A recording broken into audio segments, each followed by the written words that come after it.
Miss Adrita, আপনি আজ এই মুহূর্তে আমাকে বিয়ে করবেন, নয়তো আমার ভাইয়ের সাথেও আমি আপনার বোনের বিয়ে হতে দেব না। এবার ভেবে দেখুন কি করবেন, আমাকে বিয়ে করবেন নাকি ছোট বোনের বিয়ে ভেঙে যেতে দেখবেন। বিয়ে বাড়িতে আদ্রতাকে স্টোররুমে নিয়ে এসে কথাগুলো বলে উঠল আদিয়াত। এদিকে আদিয়াতের কথাগুলো শুনে আদ্রতা অবাক হয়ে আদিয়াতের উদ্দেশ্যে বলে উঠল, এসবের মানে কি মিস্টার আদিয়াত? আদিয়াত বাঁকা হেসে বলল, এত মানে খুঁজে লাভ নেই মিস, আমার যা বলার আমি বলেছি, এখন কি করবেন সেটা সম্পূর্ণই আপনার ব্যক্তিগত ব্যাপার। এবার আদ্রতার একদম রাগ উঠে গেল। রেগে গিয়ে হালকা চিৎকার করে বলে উঠল, আপনাকে আমি বিয়ে করব না, আর রইল আপনার ভাইয়ের সাথে আমার বোনের বিয়ে হতে দেবেন না, তাই তো? তবে শুনুন, অর্ণব আর তিশা দুজনেই দুজনকে ভালোবাসে, ওদের বিয়ে আপনি আটকাতে পারবেন না। আদিয়াত খুব ঠান্ডা মাথায় বলল, আপনি খুব ভালোভাবে জানেন আমি বললে অর্ণব যতই তিশাকে ভালোবাসুক না কেন বিয়েটা করবে না। এবার আদ্রতাকে একরাশ ভয় ঘিরে ধরল। আদ্রতা মনে মনে ভাবল, সত্যি তো, অর্ণব কখনোই আদিয়াত সাহেবের কথা অমান্য করবেন না। আর তিশা, ও তো অর্ণবকে খুব ভালোবাসে। এই বিয়েটা ভেঙে গেলে তিশা যদি সত্যি উল্টোপাল্টা কিছু করে বসে, তবে কি এবার ওর সুখের জন্য আমায় আদিয়াত সাহেবকে বিয়ে করতে হবে? এসব ভাবতে ভাবতে আদিয়াত খুব শান্ত ভঙ্গিতেই বলল, আপনার ভাবা শেষ হলে এবার যা করার করুন। যদি আমাকে বিয়ে করতে রাজি হন তবে ঠিক আছে, আর যদি রাজি না হন তবে আমি আমার ভাইকে নিয়ে এখান থেকে চলে যাই। আমার আবার সময় নষ্ট করা পছন্দ না। আমি আপনাকে বিয়ে করতে রাজি মিস্টার আদিয়াত। কথাটা বলেই চোখ বন্ধ করে ফেলল আদ্রতা, আর সঙ্গে সঙ্গেই ওর চোখ থেকে টুপ করে গড়িয়ে পড়ল এক ফোঁটা নোনা জল। আদিয়াত কিছু না বলে বাঁকা হেসে স্টোর রুমের দরজা খুলে বেরিয়ে গেল। স্টোর রুম থেকে নিজের ঘরে আসতে আদ্রতা দেখল তৃষা ওর রুমে বসে আছে, তা আবার বিয়ের সাজে। আদ্রতা কিছুটা অবাক হলো, কিন্তু তবুও মুখে হালকা হাসির রেখা টেনে বলল, তৃষা, কি ব্যাপার, তুই আমার রুমে, তাও আবার এখন? তৃষা আদ্রতাকে দেখে তাচ্ছিল্যের হাসি দিয়ে বলল, তোর কখনো আমার সুখ সহ্য হয় না। যেই দেখলি বড়লোক বাড়ির ছেলের সাথে আমার বিয়ে, অমনি ওই বাড়িরই আর এক ছেলেকে পটিয়ে নিলি। আমারও তো তাও অর্ণবকে পটাতে অনেক সময় লেগেছিল রে, কিন্তু তুই তো দেখছি আমার থেকেও ফার্স্ট। তোদের তো আগে থেকেই পরিচয়ও নেই, তাই না? আর অর্ণবের পরিবার যখন বিয়ের প্রপোজাল নিয়ে এসেছিল, তখন একবার ওর ভাইকে দেখেছিলি, এরপর একদিন বাড়িতে এসেছিল, আর আজকে বিয়েতে এলো। মানে তোদের দেখাই হলো মোট 3 বার, এর মধ্যেই বিয়ে অবধি পৌঁছে গেল ব্যাপারটা। বাহ, তুই তো দেখছি পাক্কা খেলোয়াড়। আদ্রতা এবার আর সহ্য করতে না পেরে চিৎকার করে বলে উঠল, চুপ, আর একটা কথাও বলবি না তুই। তৃষা কিছু না বলেই বিরক্তির দৃষ্টিতে একবার আদ্রতার দিকে তাকিয়ে রুম থেকে বেরিয়ে গেল। তৃষা বের হয়ে যাওয়ার কিছুক্ষণ পরে কতগুলো মহিলা এসে আদ্রতাকে একটা লেহেঙ্গা দিয়ে বলল এটা পরে নিতে। আদ্রতা এক পলক তাদের দিকে তাকিয়ে বুঝতে পারলো যে এরা পার্লারের লোক। আদ্রতা লেহেঙ্গাটার দিকে তাকিয়ে কিছুটা অবাক হলো, কারণ লেহেঙ্গাটা একদমই সাদা রঙের। আদ্রতা মনে মনে ভাবলো, এই লোক কি পাগল নাকি, বিয়েতে সাদা রঙের লেহেঙ্গা? এর মধ্যে পার্লারের মহিলারা লেহেঙ্গাটা পরার জন্য তাড়া দিল। আদ্রতা আর কিছু না ভেবে লেহেঙ্গা পরে নিল। লেহেঙ্গা পরা হলে আয়নার দিকে তাকিয়ে নিজেকে এক পলক দেখে নিল। শ্যাম বর্ণের শরীর, সাদা লেহেঙ্গাটা খুব খারাপ লাগছে না। এরপর পার্লারের মহিলারা আদ্রতাকে সাজানো শুরু করলো, আর আদ্রতা চুপচাপ বসে ভাবছে, একটা মানুষ যাকে কিনা ভালো করেই চিনেই না, তার সাথে বিয়ের মতো পবিত্র বন্ধনে কি করে জড়াবে, সামনে কি হবে। আর তৃষাও তো ওকে ভুল বুঝলো। আচ্ছা, তৃষা তখন কি বলল? অর্ণবকে পটাতে অনেক সময় লেগেছে। তৃষা তো অর্ণবকে ভালোবাসে, তাহলে এ গেলে কি বলল? দূর, হয়তো রাগের মাথায় বলে ফেলেছে। গাড়িতে ওঠার আগে এক নজর বাড়িটার দিকে চোখ বুলালো আদ্রতা। আজ থেকে বাড়িটায় আর কেউ থাকবে না, পুরো বাড়ি ফাঁকা পড়ে থাকবে। এ বাড়িতেই কেটেছে ওর জীবনের 23 বসন্ত। এই বাড়িটার প্রতি খুব মায়া অনুভব হলো। আর হবে নাই বা কেন, বাড়িটা ওর তো নিজেরই। এই বাড়িতেই তো রয়েছে ওর মা বাবার স্মৃতি। এই বাড়ির চারদিকে কেমন যেন একটা মা মা গন্ধ পায় আদ্রতা। অথচ আজ কিনা এই বাড়ি ছেড়েই চলে যেতে হবে। ভাবতেই চোখ থেকে গড়িয়ে পড়ল কয়েক ফোঁটা নোনা জল। আদিয়াত আদ্রতাকে বলল, এবার গাড়িতে উঠে বসো, যেতে হবে আমাদের। আদ্রতা আর কিছু না বলে পিছু ফিরে একবার বাড়িটার দিকে তাকিয়ে গাড়িতে উঠে বসলো। আদ্রতা উঠে বসতেই ড্রাইভার গাড়ি চালানো শুরু করলো। হ্যাঁ, কিছুক্ষণ আগে আদিয়াত আদ্রতা আর অর্ণব তৃষার বিয়ে হয়ে গেছে। আদিয়াত ওর বাবাকে বলার পরেও তিনি কোনো আপত্তি করেননি, বরং হাসি মুখেই ছেলের আবদার মেনে নিয়েছে। কেননা আদ্রতা মেয়েটাকে বেশ ভালো লাগে। আদ্রতা রহমান, আরহান রহমান আর নিজুম রহমানের মেয়ে। আদ্রতার যখন 5 বছর, তখন হঠাৎ একদিন ওর মা সুইসাইড করে। ছোট্ট মেয়েটি মাকে হারানোর পরে যখন অনেক একা হয়ে পড়েছিল, তখন মেয়ের দেখাশোনার জন্য আরহান রহমান তার অফিসের পিএ তামান্না খানকে বিয়ে করে। অফিসের নানা ফাইলে সাইন করাতে বহুবার আদ্রতাকে বাড়ি এসেছিল মিসেস তামান্না। সেই হিসেবেই বেশ ভালো সম্পর্ক গড়ে উঠেছিল আদ্রতার সাথে তার। কিন্তু বিয়ের পর থেকে মিসেস তামান্না আদ্রতাকে সহ্য করতে পারত না, সব সময় অবহেলা করত। শুধু আরহান রহমানের কাছে ভালো সাজতে তার সামনে আদ্রতার সাথে খুবই ভালো ব্যবহার করতে পারত।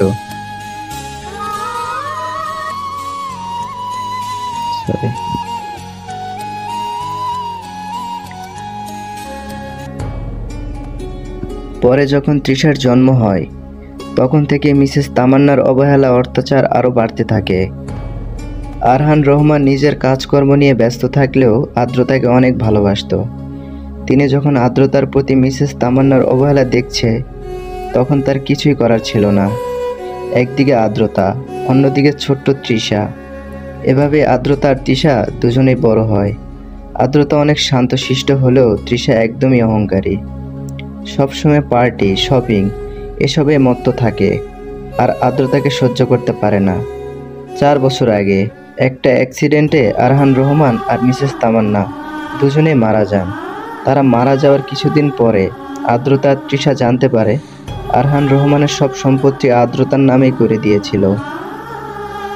এরপর থেকে তৃষা আদ্রতাকে আরও হিংসা করা শুরু করে। বাকিটা পরে বলবো। আদিয়াত রহমান, আদিত্য আহমেদ আর তৌসি আহমেদের বড় ছেলে। ছোট ভাই অর্ণব আহমেদ।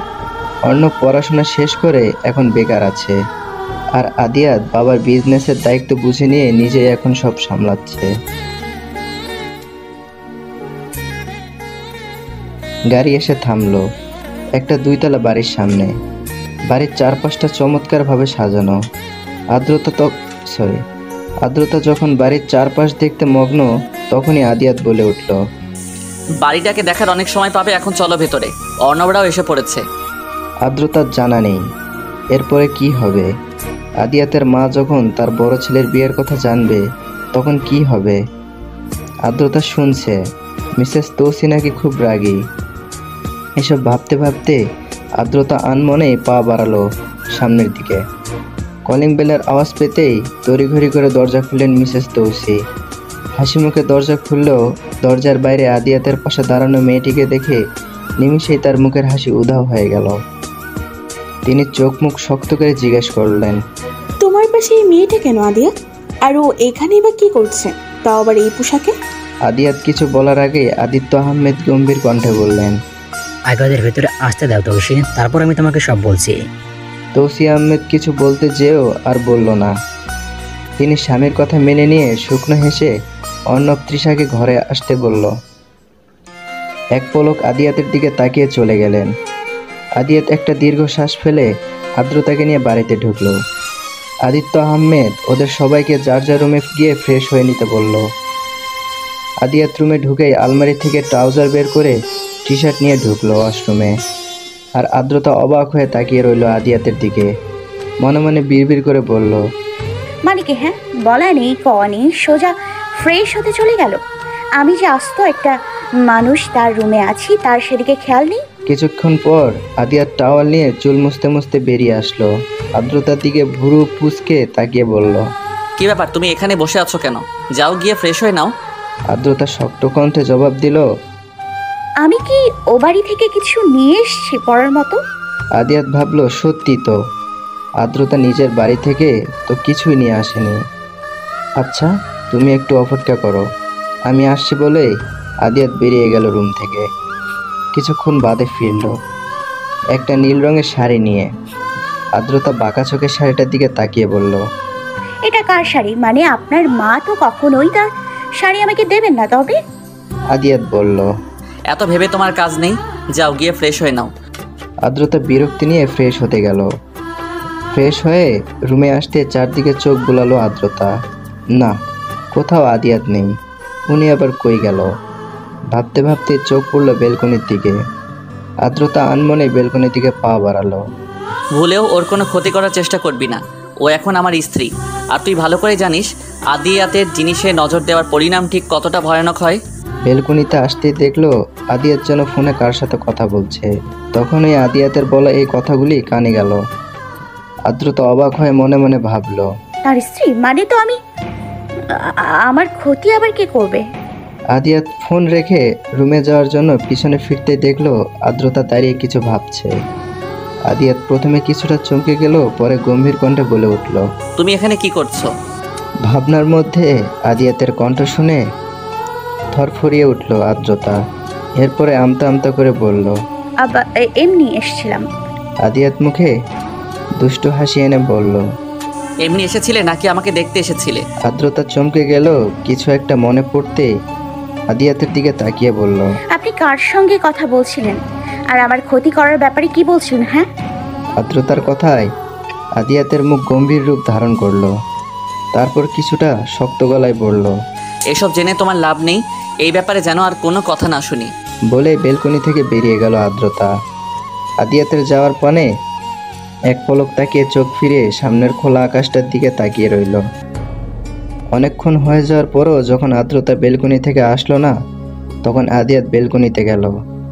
বেলকনিতে যেতেই দেখলো আদ্রতা দাঁড়িয়ে আকাশ দেখছে। খোলা চুলগুলো বাতাসে উঠছে, সেই সঙ্গে চাঁদের আলো একদম ওর মুখ বরাবর এসে পড়েছে। আদিয়াত মুক্ত চোখে বেশ কিছুক্ষণ আদ্রতার দিকে তাকিয়ে রইল। বেশ অনেকটা সময় অতিবাহিত হওয়ার পরে আদিয়াতের হুঁশ ফিরতেই আদ্রতার দিকে তাকিয়ে বলল, এত রাতে বেলকনিতে কি? হ্যাঁ, কাল সকালে তাড়াতাড়ি উঠতে হবে। এখন রুমে এসে খাবার খেয়ে ঘুমিয়ে পড়ো। আদ্রতা আদিয়াতের কথায় পাত্তা না দিয়ে আকাশের দিকে তাকিয়ে বেশ শান্ত কণ্ঠে জিজ্ঞেস করলো, আমায় কেন বিয়ে করেছেন মিস্টার আদিয়াত? আদিয়াত আদ্রতার পাশে গিয়ে দাঁড়িয়ে নিজেও আকাশের দিকে তাকিয়ে বলল, তোমায় কেন বিয়ে করেছি তা আমার যখন মনে হবে তোমাকে বলার সঠিক সময় এসেছে তখন ঠিকই বলবো। এর আগে প্লিজ এই কথাটা আমায় জিজ্ঞেস করো না। আর তোমাকে ব্ল্যাকমেইল করে বিয়ে করেছি বলে যে তোমায় কোনোভাবে অসম্মান করব কিংবা কোনো কিছু নিয়ে জোর করব তা কিন্তু নয়। আমি তোমার অনুমতি ছাড়া কখনোই তোমার কাছে যাব না কিংবা কোনো কিছু নিয়ে তোমায় জোর করব না। তুমি আগে যেমন স্বাধীন ছিলে এখনও তাই থাকবে, শুধু একটুই পরিবর্তন হবে। তুমি আগে মিস ছিলে আর এখন মিসেস। আদ্রতা এক মনে আকাশের দিকে তাকিয়ে আদিয়াতের কথা শুনছিল। আদিয়াতের কথা শেষ হতেই আদ্রতার মুখে দেখা গেল একটুখানি মুচকি হাসি। আদিয়াত আর কিছু না বলে বলল, অনেকটা সময় বেলকনিতে ছিলে, এখন রুমে চলো। আদ্রতা আর কিছু বলল না, চুপচাপ আদিয়াতের রুমে এলো। রুমে আসতে দেখলো খাবার রাখা, হয়তো কোনো সার্ভেন্ট এসে দিয়ে গেছে ভেবে আদিয়াতের দিকে তাকিয়ে মিনমিন করে বলল, আপনি খাবেন না? আদিয়াত শান্ত কণ্ঠে জবাব দিল, আমি খাবো না, তুমি খেয়ে লাইট অফ করে ঘুমাও। Good night. বলে খাটের এক পাশে ঘুমিয়ে পড়ল। আদ্রতার নিজেরও খেতে ইচ্ছা করলো না, তাই খাবারটা যেভাবে ছিল সেভাবেই রেখে দিল। এরপর ঘুমাতে গেলেই বিপত্তি। আদিয়াত তো খাটের এক পাশে শুয়ে পড়েছে, কিন্তু আদ্রতা কোথায় শুবে? বালিশ হাতে নিয়ে সোফার দিকে এগোতে আদিয়াত ক্লান্তি মাখা কণ্ঠে বলল, আমি এতটাও খারাপ না যে তুমি খাটের আরেক পাশে ঘুমাতে পারবে না। আমাকে বিশ্বাস করে দেখতে পারো, রাত হয়েছে অনেক, মাঝখানে একটা কোলবালিশ দিয়ে ঘুমিয়ে পড়ো। আদ্রি পাখি। আদু পাখি নামটা শুনতেই কিছুটা কেঁপে উঠল আদ্রতা। বড্ড আদুরে শোনালো আদিয়াতের মুখে এই নামটা। আদ্রতা দীর্ঘশ্বাস ফেলে আদিয়াতের কথা মতো খাটের মাঝখানে একটা কোলবালিশ দিয়ে ঘুমিয়ে পড়ল। গালে নরম কিছুর স্পর্শ পেতেই ঘুম ভাঙল আদ্রতার। চোখ মেলে পাশে তাকাতে দেখলো একটা বিড়াল ওর গা ঘেঁষে বসে আছে। ও প্রথমে কিছুটা চমকালো, পরে নিজেই উঠে বিড়ালটাকে কোলে নিল। একদম সাদা বিড়ালটা। আদ্রতার বরাবরই বিড়াল খুব পছন্দ, তাই এই বিড়ালটাকে দেখে যেন ওর দিনটাই একদম সুন্দরভাবে শুরু হলো। আশেপাশে আদিয়াতকে না দেখে অবাক হয়ে ভাবলো আদিয়াত কই। পরে ঘড়ির দিকে চোখ যেতেই ও যেন আকাশ থেকে পড়লো। সকাল 11টা বাজে, আর ও কিনা মাত্র ঘুম থেকে উঠলো। আর আদিয়াতি বা কেন ওকে আরও আগে ডেকে দিল না। তড়িঘড়ি করে বিড়ালটাকে ছেড়ে বিছানা থেকে নামতে দেখলো সোফার উপরে একটা শাড়ি, সঙ্গে একটা চিরকুটও রাখা। ও কিছুটা এগিয়ে সোফার সামনে গিয়ে চিরকুটটা খুলে পড়তে শুরু করলো। গুড মর্নিং আদ্রি পাখি। জানো, তোমাকে ঘুমন্ত অবস্থায় না একটা ছোটোখাটো বিড়ালের বাচ্চার মতো লাগছিল, তাই আর ডাক দিতে ইচ্ছে করলো না। এখন তোমার সামনে যে শাড়িটা রাখা আছে, গোসল করে সেটা পরে নিচে চলে আসো। লেখাটা পরে আদ্রতা শাড়িটার দিকে তাকালো। বেশ সুন্দর একটা লাল জামদানি শাড়ি। আদ্রতা শাড়িটা নিয়ে গোসল করতে গেল। রেডি হয়ে ধীর পায়ে নিচে গেল আদ্রতা। পুরো বাড়ি ভর্তি মেহমান। এত মানুষের মধ্যেও ওর খুব অস্বস্তি হচ্ছে, কিন্তু তবুও চুপচাপ এগিয়ে গেল। সামনে যেতে দেখলো আদিত্য আহমেদ সোফায় বসে আছে, আর তার পাশে আদিয়াত, এবং তার বিপরীত পাশেই সোফায় অর্ণব তৃষা বসে আছে। আদিয়াতের মাকে আশেপাশে কোথাও না দেখে মনে মনে কিছুটা তৃপ্তি পেল। আদ্রতার দিকে চোখ পড়তে আদিত্য আহমেদ বললেন, আদ্রিতে মামুনি, এখানে এসে বসো আমাদের সাথে। আদ্রতা ধীর পায়ে এগিয়ে গিয়ে বসলো আদিয়াতের পাশে। আদিত্য আহমেদ সার্ভেন্টকে বললেন আদ্রতার নাস্তা এখানেই দিয়ে যেতে। এরপর সবার সাথে আগের মতোই গল্প শুরু করলো। তৃষা যে আদ্রতাকে সহ্য করতে পারছে না, তা আদ্রতা বেশ ভালোই বুঝতে পারছে। ও খুব গোপনে একটা দীর্ঘশ্বাস ফেলল। তৃষা ওর সৎ বোন হলেও কখনো তৃষাকে সেই চোখে দেখেনি। সব সময় নিজের বোনের মতোই ভালোবেসেছে, আগলে রেখেছে। মা বাবার যাওয়ার পরে তৃষার খেয়াল রাখতে রাখতে ও যেন ভুলেই গিয়েছিল ওর নিজের একটা জীবন রয়েছে। বহুবার বিয়ের প্রস্তাব পেয়েও না করে দিয়েছে শুধুমাত্র তৃষার জন্য। অথচ সেই তৃষাই এখন ওকে সহ্য করতে পারছে না। এর মধ্যে আদিত্য আহমেদ বলে উঠলেন, আদ্রিমা, সবকিছুতে হুটহাট হয়ে গিয়েছে, তাই তুমি তো ওই বাড়ি থেকে কোনো পোশাকে আনোনি। আমি তোমার জন্য একটা শাড়ি অর্ডার দিয়েছিলাম, কাল রাতে হয়তো কিছুক্ষণের মধ্যে চলেও আসবে পার্সেল। তুমি আজ রাতের পার্টিটা একটু কষ্ট করে শাড়িটা দিয়ে চালিয়ে নিও। এরপর কাল আদিয়াতের সঙ্গে শপিংয়ে যে নিজের প্রয়োজনীয় যা যা লাগে তা কিনে নিও। আদিত্য আহমেদের কথায় আদ্রতা ভাবনার রাজ্য থেকে ফিরল।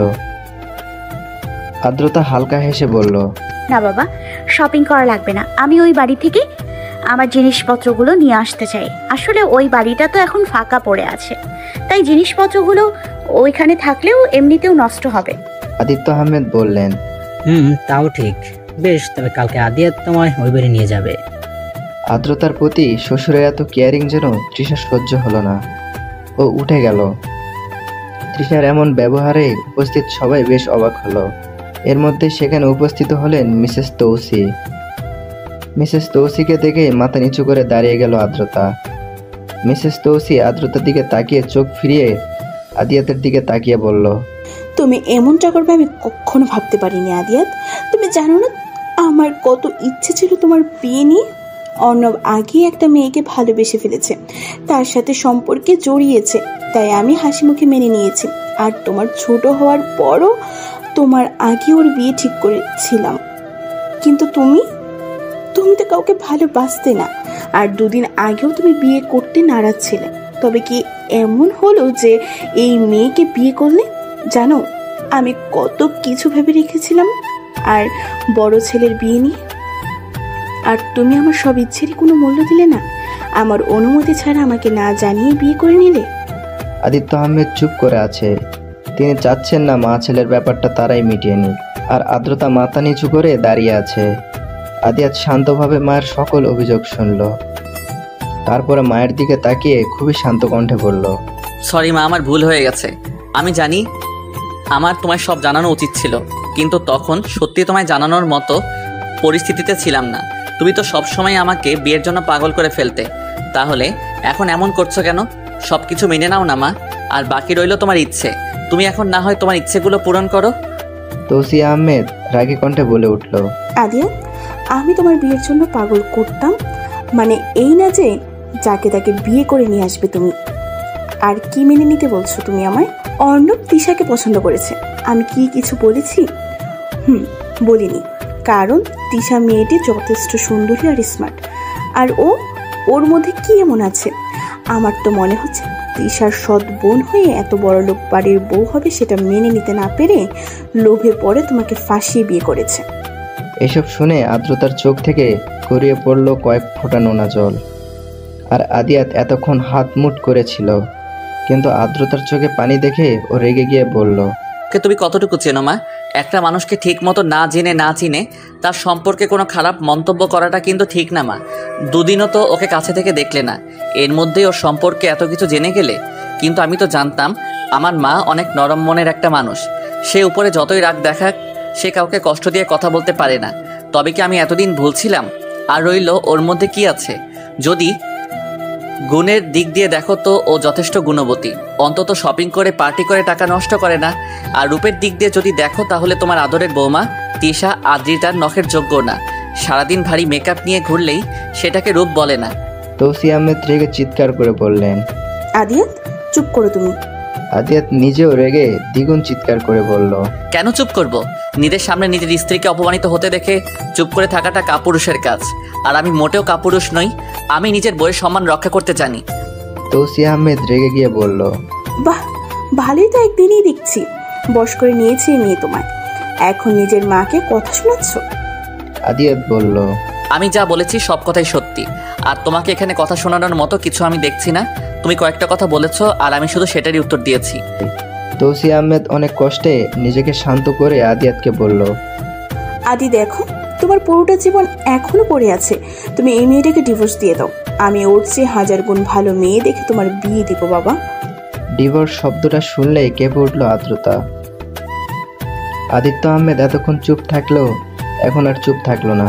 তিনি বললেন, তৌসি তুমি চুপ করো, বাড়ি ভর্তি মেহমান, আর এখন এর মধ্যে অশান্তি করো না। তৌসি আহমেদ রেগে বলল, ও আচ্ছা আচ্ছা, এখন আমি অশান্তি করছি, বেশ, আমি আর কোনো কথাই বলবো না। বলেই তিনি নিজের রুমে চলে গেলেন।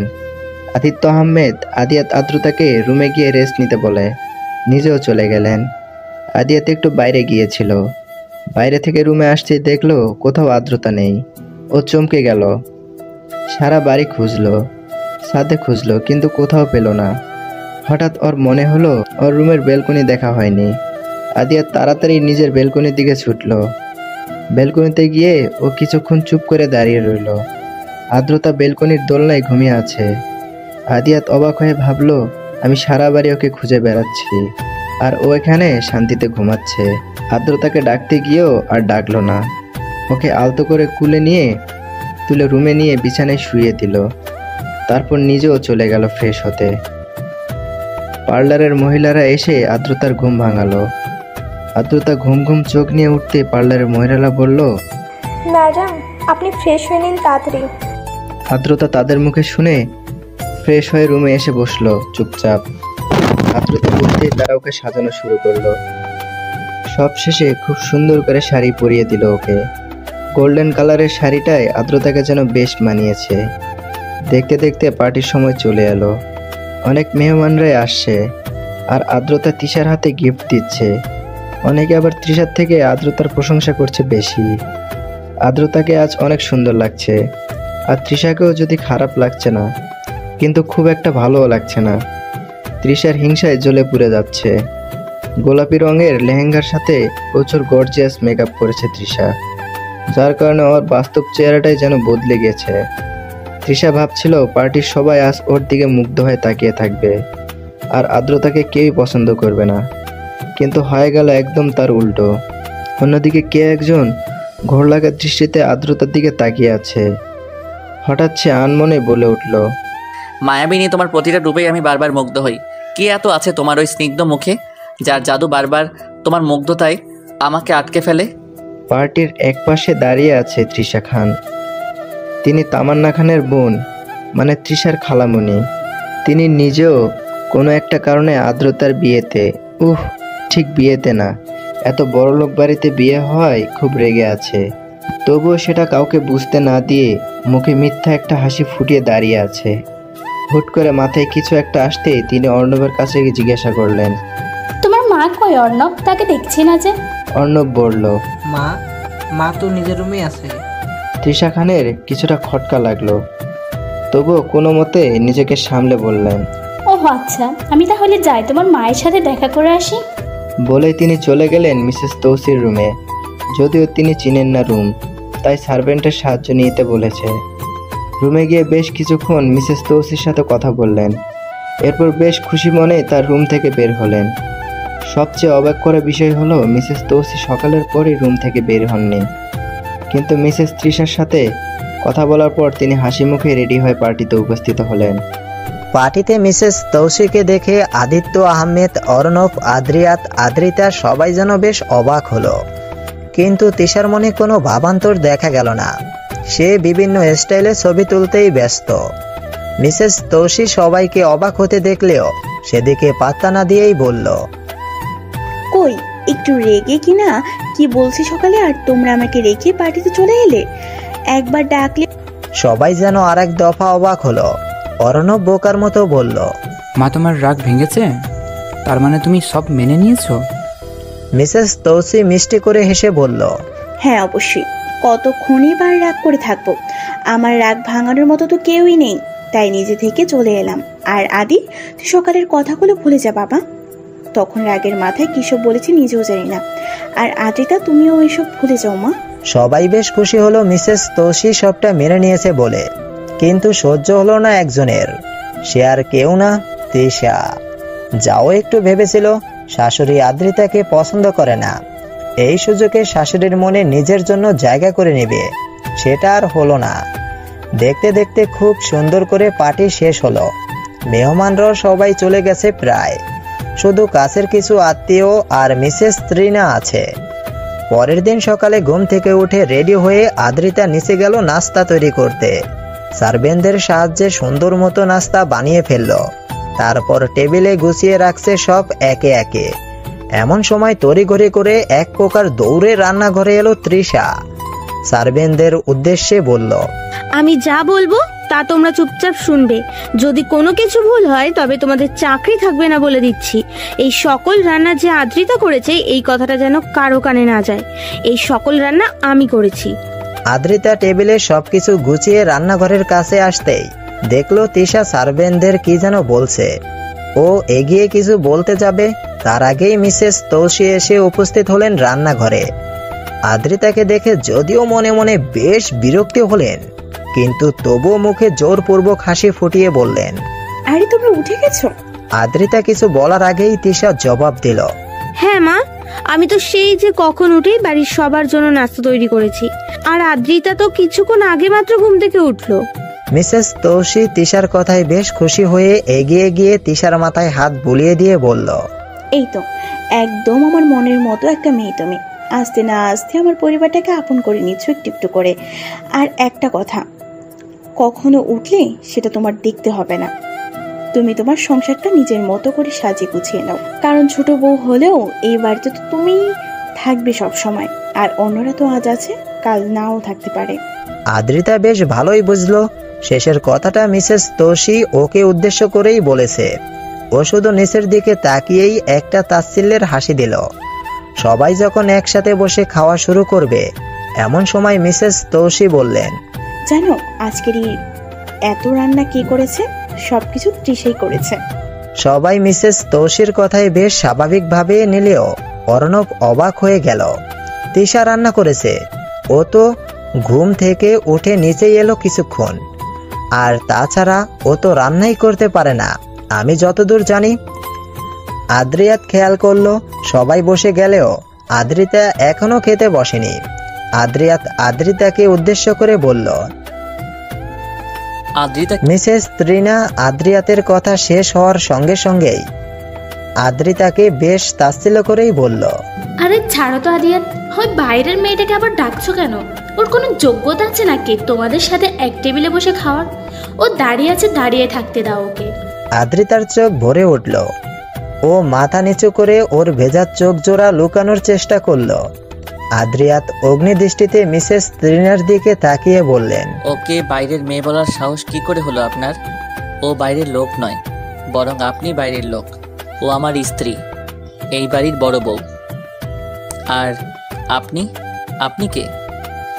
বিয়ে তো শেষ, এবার আপনি নিজের বাড়ি চলে যেতে পারেন। আর যদি এ বাড়ি থাকেন তবে মেহমানের মতোই থাকবেন। বলে খাবার ছেড়ে উঠে দাঁড়ালো আর আদ্রিতার দিকে তাকিয়ে বলল, রুমে এসো তুমি। আদ্রিতা আদ্রিয়াতের পিছু পিছু রুমে গেল। রুমে যেতেই আদ্রিয়াত শব্দ করে দরজাটা বন্ধ করে দিল। এরপর আদ্রিতার দিকে রাগী চোখে তাকালো। আদ্রিতা ভেবে পাচ্ছে না ওর ওপর কেন আদ্রিয়াত রেগে আছে। এর মধ্যেই আদ্রিয়াত ওর সামনে এসে বলল, এই কাদা ছাড়া কি তুমি আর কিছু পারো না? ওই বাইরের মহিলা তোমায় নিয়ে এত কিছু বলল আর তুমি কিছু না বলে শুধু কাঁদছো। আর তিশা, তুমি সকাল থেকে যে রান্নাগুলো করলে সেগুলো নিজের বলে চালিয়ে দিল, ওকেও কিছু বললে না? আদ্রিতা চমকে গেল। আদ্রিয়াত রান্নার ব্যাপারটা জানলো কি করে? আদ্রিতাকে চমকে যেতে দেখে আদ্রিয়াত বলল, আমি কাল রাতে পানি আনতে নিচে যাচ্ছিলাম, তখন শুনলাম মিসেস ত্রিনা তিশাকে কিছু একটা বলছিল। আর তিশা বলেছিল আদ্রিতা তো সকালে উঠে রান্না করবেই, সেগুলোই না হয় নিজের নামে চালিয়ে দিব। আদ্রিতা যদি কিছু বলেও ওর কথা শুনবেই বা কে, আর বিশ্বাসই বা কে করবে? আদ্রিতা সবটা শুনে একটা মলিন হাসি দিয়ে বলল, ও রান্না পারে না তাই এমন করেছে। আদ্রিয়াত যেন এবার বেশ বিরক্ত হলো। বিরক্তি নিয়েই আদ্রিতার উদ্দেশ্যে বলল, বুঝেছি, যান এবার আপনি রেডি হয়ে নিন। আদ্রিতা বোকার মতো বলল, কোথায় যাব? আদ্রিয়াত বাঁকা চোখে ওর দিকে তাকিয়ে বলল, তুমি না তোমার বাড়িতে যাবে? আদ্রিতা এবার বেশ খুশি মনে বলল, ও হ্যাঁ, মনে পড়েছে। বলেই রেডি হতে চলে গেল। রেডি হয়ে দুজন একসাথে নিচে যেতেই দেখলো সবার অবস্থাই কাহিল। আদ্রিয়াত হাসলো, কিন্তু আদ্রিতা বুঝলো না কি হয়েছে এদের। ভাবনার মাঝেই আদ্রিয়াত ওর হাত টেনে বাইরে নিয়ে গেল। যাওয়ার আগে অবশ্য বাবাকে বলে গিয়েছে। গাড়িতে বসে আদ্রিতা আদ্রিয়াতের দিকে তাকিয়ে বেশ ভাবুক কণ্ঠেই জিজ্ঞেস করলো, আচ্ছা বাড়ির সবার কি হয়েছিল? আদ্রিয়াত বাঁকা হেসে বলল, তেমন কিছু না, তিশার হাতের মজার মজার খাবার খেয়ে সবার ওই অবস্থা হয়েছিল। আদ্রিতা অবাক হয়ে বলল, মানে? কাল রাতে তিশা মিসেস ত্রিনার কথা শুনে আমি সার্ভেন্টদের বলে রেখেছিলাম যাই রান্না হোক তাতে যেন ওরা অনেক মরিচের গুঁড়ো আর লবণ মিশিয়ে রাখে। আদ্রিতা এবার মলিন কণ্ঠে বলল, এরকমটা না করলেও পারতেন আদিয়াত সাহেব। আদ্রিয়াত এবার শান্ত কণ্ঠেই বলে উঠল, এত নরম হলে চলবে না আদ্রি পাখি। পৃথিবীতে টিকে থাকতে হলে অনেক কঠিন হতে হবে, নইলে যে তুমি টিকে থাকতে পারবে না। কখন কি পরিস্থিতি আসে বলা যায় না, তাই আগে থেকে নিজেকে শক্ত করে নাও। এখন না হয় কেউ কিছু বললে আমি তাদের জবাব দিচ্ছি, কিন্তু যদি আমি না থাকি তখন কি করবে তুমি? আদ্রিতার সঙ্গে সঙ্গেই জিজ্ঞেস করলো, মানে আপনি কই যাবেন? আদ্রিয়াত হেসে ফেলল, না এমনি বললাম। আদ্রিতা আর কিছু বলল না। কিছুক্ষণ পরেই হুট করে আদ্রিয়াত গাড়ি থামিয়ে দিল। হুট করে গাড়ি থামিয়ে দেওয়ায় আদ্রিতা বেশ অবাক হলো। আদ্রিয়াতের দিকে তাকিয়ে বলল, গাড়ি থামালেন কেন? আদ্রিয়াত গাড়ি থেকে নামতে নামতে বলল, বাইরে তাকিয়ে দেখো। আদ্রিতা বাইরে তাকাতেই দেখলো ওর বাড়ির সামনে এসেই আদ্রিয়াত গাড়ি থামিয়েছে। আদ্রিতা নিজেও গাড়ি থেকে নেমে আদ্রিয়াতের পিছু পিছু বাড়িতে ঢুকলো। দুদিন হয়েছে মাত্র, অথচ আদ্রিতার মনে হচ্ছে কতদিন পরে এই বাড়িতে এলো। আদ্রিয়াত ড্রয়িং রুমের সোফায় শুয়ে বলল, যা যা লাগে গুছিয়ে নাও, গোছানো শেষ হলে আমায় ডেকো। আদ্রিতা ঠিক আছে বলেই চলে গেল। রুমে সব গোছাতে গোছাতেই আদ্রিতার চোখ পড়ল নিজের ডায়েরির দিকে। আদ্রিতার সঙ্গে সঙ্গে ডায়েরিটা হাতে নিল। এই ডায়েরিতে আদ্রিতার অনেক অব্যক্ত কথা লেখা আছে। এর মধ্যেই আদ্রিয়াত রুমে এসে আদ্রিতাকে বলল, অনেকটা পথ এসেছো, এখন যাও ফ্রেশ হয়ে নাও, আমি খাবার অর্ডার করে দিয়েছি। আদ্রিতা মাথা নাড়িয়ে ফ্রেশ হতে চলে গেল। আদ্রিয়াতের ডায়েরিটার দিকে চোখ পড়তেই ও এগিয়ে গিয়ে ডায়েরিটা হাতে নিল। প্রথমে ভাবলো আদ্রিতার অনুমতি ছাড়া ওর ডায়েরি পড়াটা কি ঠিক হবে। পরে বিড়বিড় করে বলল, না এত কিছু ভেবে লাভ নেই, পড়েই ফেলি। ডায়েরিটা খুলতেই দেখলো প্রথম পৃষ্ঠায় খুব সুন্দর করে অনেকগুলো পাখির ছবি আঁকা, আর নিচে ছোট্ট করে লেখা, আমি যদি এই পাখিটার মতো হতে পারতাম, সারা দিন খোলা আকাশে উড়ে উড়ে বেড়াতে পারতাম। পরের পৃষ্ঠা, মা মারা যাওয়ার পর থেকে না আমার একটা কাছের মানুষ খুব অভাব। ছোট মা তো বাবার কাছে বেশি একটা যেতেই দেয় না, আর যদি তাকে লুকিয়ে বাবার কাছে একটু যাই তবে বাবা বাড়িতে না থাকলে আমায় খুব মারতো।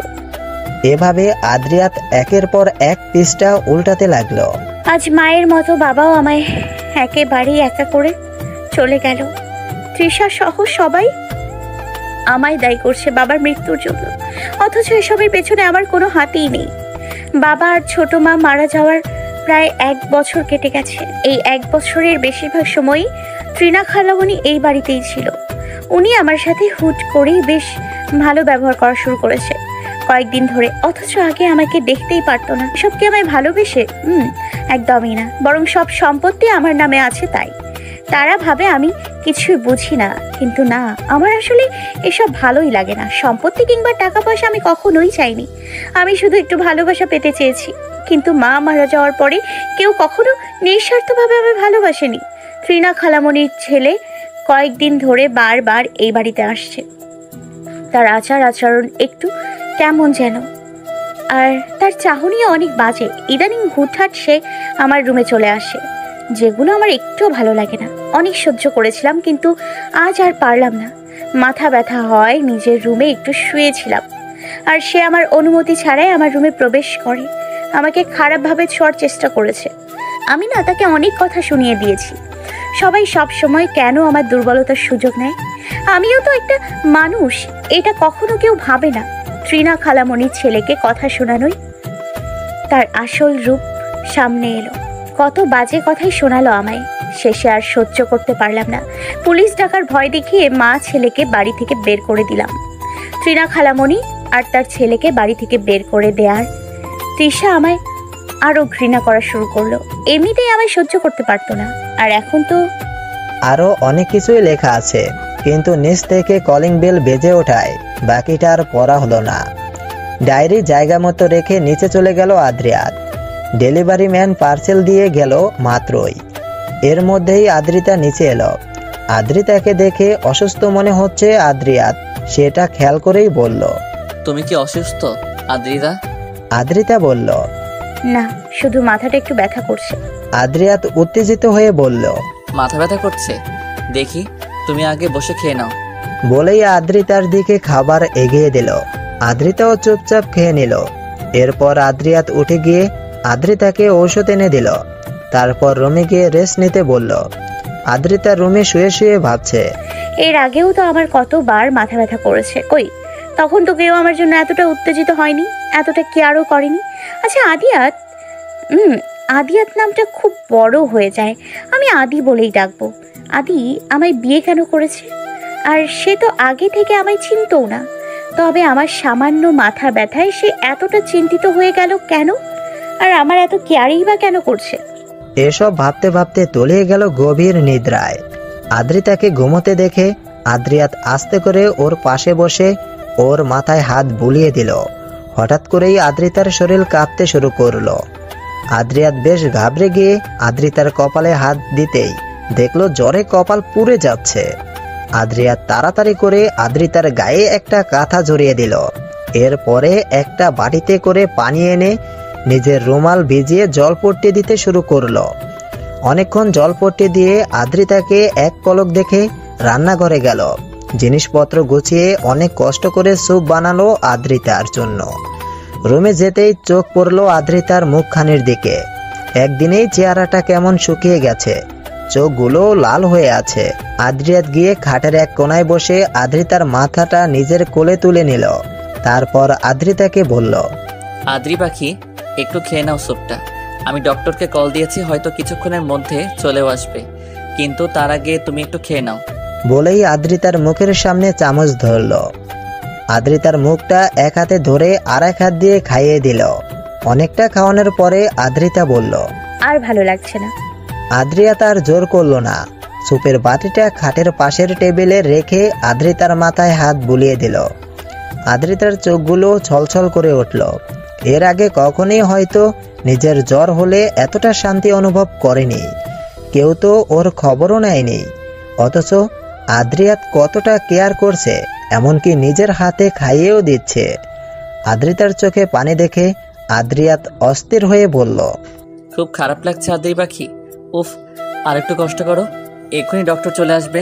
আদ্রিয়াতের এই অস্থিরতায় নিজের অজান্তেই আদ্রিতার মনে কিছুটা শান্তি অনুভব হলো। কিছুক্ষণ আগেই ডক্টর এসে আদ্রিতাকে দেখে গিয়েছে, সেই সঙ্গে কয়েকটা ঔষধও দিয়ে গেছে। আদ্রিয়াত ওষুধগুলো নিয়ে এসে আদ্রিতাকে খাইয়ে দিল, এরপর ঘুম পাড়িয়ে দিল। ক্লান্ত থাকায় নিজেও আদ্রিতার পাশে শুয়ে রইল। মাঝরাতে আদ্রিতার জ্বর একদম বেড়ে গেল।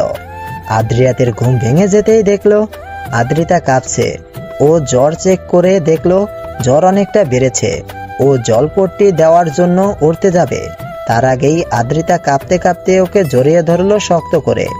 আদ্রিয়াত আর উঠল না, বরং নিজেও আদ্রিতাকে নিজের সাথে মিশিয়ে রাখলো। আদ্রিতা বিড়বিড় করে কিছু বলল, স্পষ্ট না হলেও বেশ কাছাকাছি থাকায় আদ্রিয়াত বুঝলো আদ্রিতার অস্পষ্ট কথাগুলো। আদ্রিতার কপালে পড়া চুলগুলো হাত দিয়ে ঠিক করে দিয়ে বলল, তোমায় আর কখনো কোনো কষ্ট পেতে দেব না আমি আদ্রি পাখি। একবার যখন তোমায় নিজের অস্তিত্বে মিশিয়ে নিয়েছি, এখন আর কেউ তোমায় আমার থেকে আলাদা করতে পারবে না, মৃত্যু ছাড়া। কিন্তু এখন আমি তোমার কাছে ধরা দিচ্ছি না, আগে আমার অসম্পূর্ণ কাজ সম্পন্ন করি, তারপর তোমায় সবকিছু খুলে বলবো। বলেই আলতো করে ঠোঁট ছোঁয়ালো আদ্রিতার কপালে। সকালে ঘুম ভাঙতেই আদ্রিতা উঠে বসলো। পাশে তাকিয়ে দেখলো আদ্রিয়াত নেই। ঘড়ির দিকে এক পলক তাকিয়ে খাট থেকে নামতেই মাথা ঘুরে পড়ে যেতে নিল আদ্রিতা, কিন্তু তার আগেই আদ্রিয়াত ধরে ফেললো। তার সমস্যা কি তোমার? হ্যাঁ, আমাকে টেনশনে ফেলতে অনেক ভাল লাগে না? এই শরীর নিয়ে তোমায় বিছানা থেকে নামতে কে বলেছে? হ্যাঁ, আদ্রিতা মিনমিন করে বলল, আসলে ওয়াশরুমে যাব তাই। আদ্রিয়াত চোখ গরম করে তাকিয়ে বলল, তো আমায় ডাকা যেত না? তোমাকে পাকনামি করে একা উঠতে বলেছে কে? যদি পড়ে যেতে? তুমি জানো আমি তখন রুমে না এলে আর তোমায় ধরে না ফেললে পড়ে গিয়ে তোমার হাত পা ভাঙতে পারতো। আদ্রিতা মাথা নিচু করে রইল। আদ্রিতাকে মাথা নিচু করে থাকতে দেখে আদ্রিয়াত বাঁকা চোখে তাকিয়ে বলল, যাও ওয়াশরুমে যাও, আমি বাইরে আছি, সমস্যা হলে আমায় ডেকো। আমরা ওই বাড়িতে যাব না। আদ্রিয়াত মোবাইলে কিছু ফাইল দেখছিল। আদ্রিতার কথা শুনে বলল, কেন, এই বাড়িতে তোমার ভালো লাগছে না? আদ্রিতা বলল, না আসলে তেমন কিছু না, আমি এমনি বললাম আর কি। তুমি আগে সুস্থ হয়ে নাও, এরপর ওই বাড়িতে যাব। আদ্রিতা ফট করে বলে উঠল, আমি তো সুস্থই। আদ্রিয়াত চোখ গরম করে তাকাতেই চুপচাপ বারান্দায় চলে গেল আদ্রিতা। একটা চেয়ারে বসে খোলা আকাশটার দিকে তাকিয়ে রইল। চুলগুলো বাঁধা না থাকায় বারবার বাতাসে উড়ে সামনে চলে আসছে। আর আদ্রিতা বিরক্তি নিয়ে সামনে থেকে চুলগুলো সরিয়ে কানের পেছনে গুজে রাখছে। এমন সময় আদ্রিয়াত এসে কপালের সামনের চুলগুলো সরিয়ে পেছন থেকে চুলটা বেঁধে দিল। আদ্রিতা আনমনেই মুচকি হাসল। বিয়ে ঠিক হবার পর থেকেই অর্ণবের তিশাকে কেমন যেন লাগতে শুরু করেছিল, কিন্তু এখন বিয়ের পর আরো অসহ্য লাগছে। যেই মেয়ে নিজের বোনকে সম্মান দিতে জানে না, এত মিথ্যা বলে, সেই মেয়ের সাথে সারাটা জীবন কি আদৌ থাকা সম্ভব? যে আদ্রিতা ওকে এত ভালোবাসে, সে আদ্রিতার সাথে তিশার যা ব্যবহার, তাহলে ও তো অর্ণবের ফ্যামিলির সাথে কখনোই মানিয়ে চলবে না।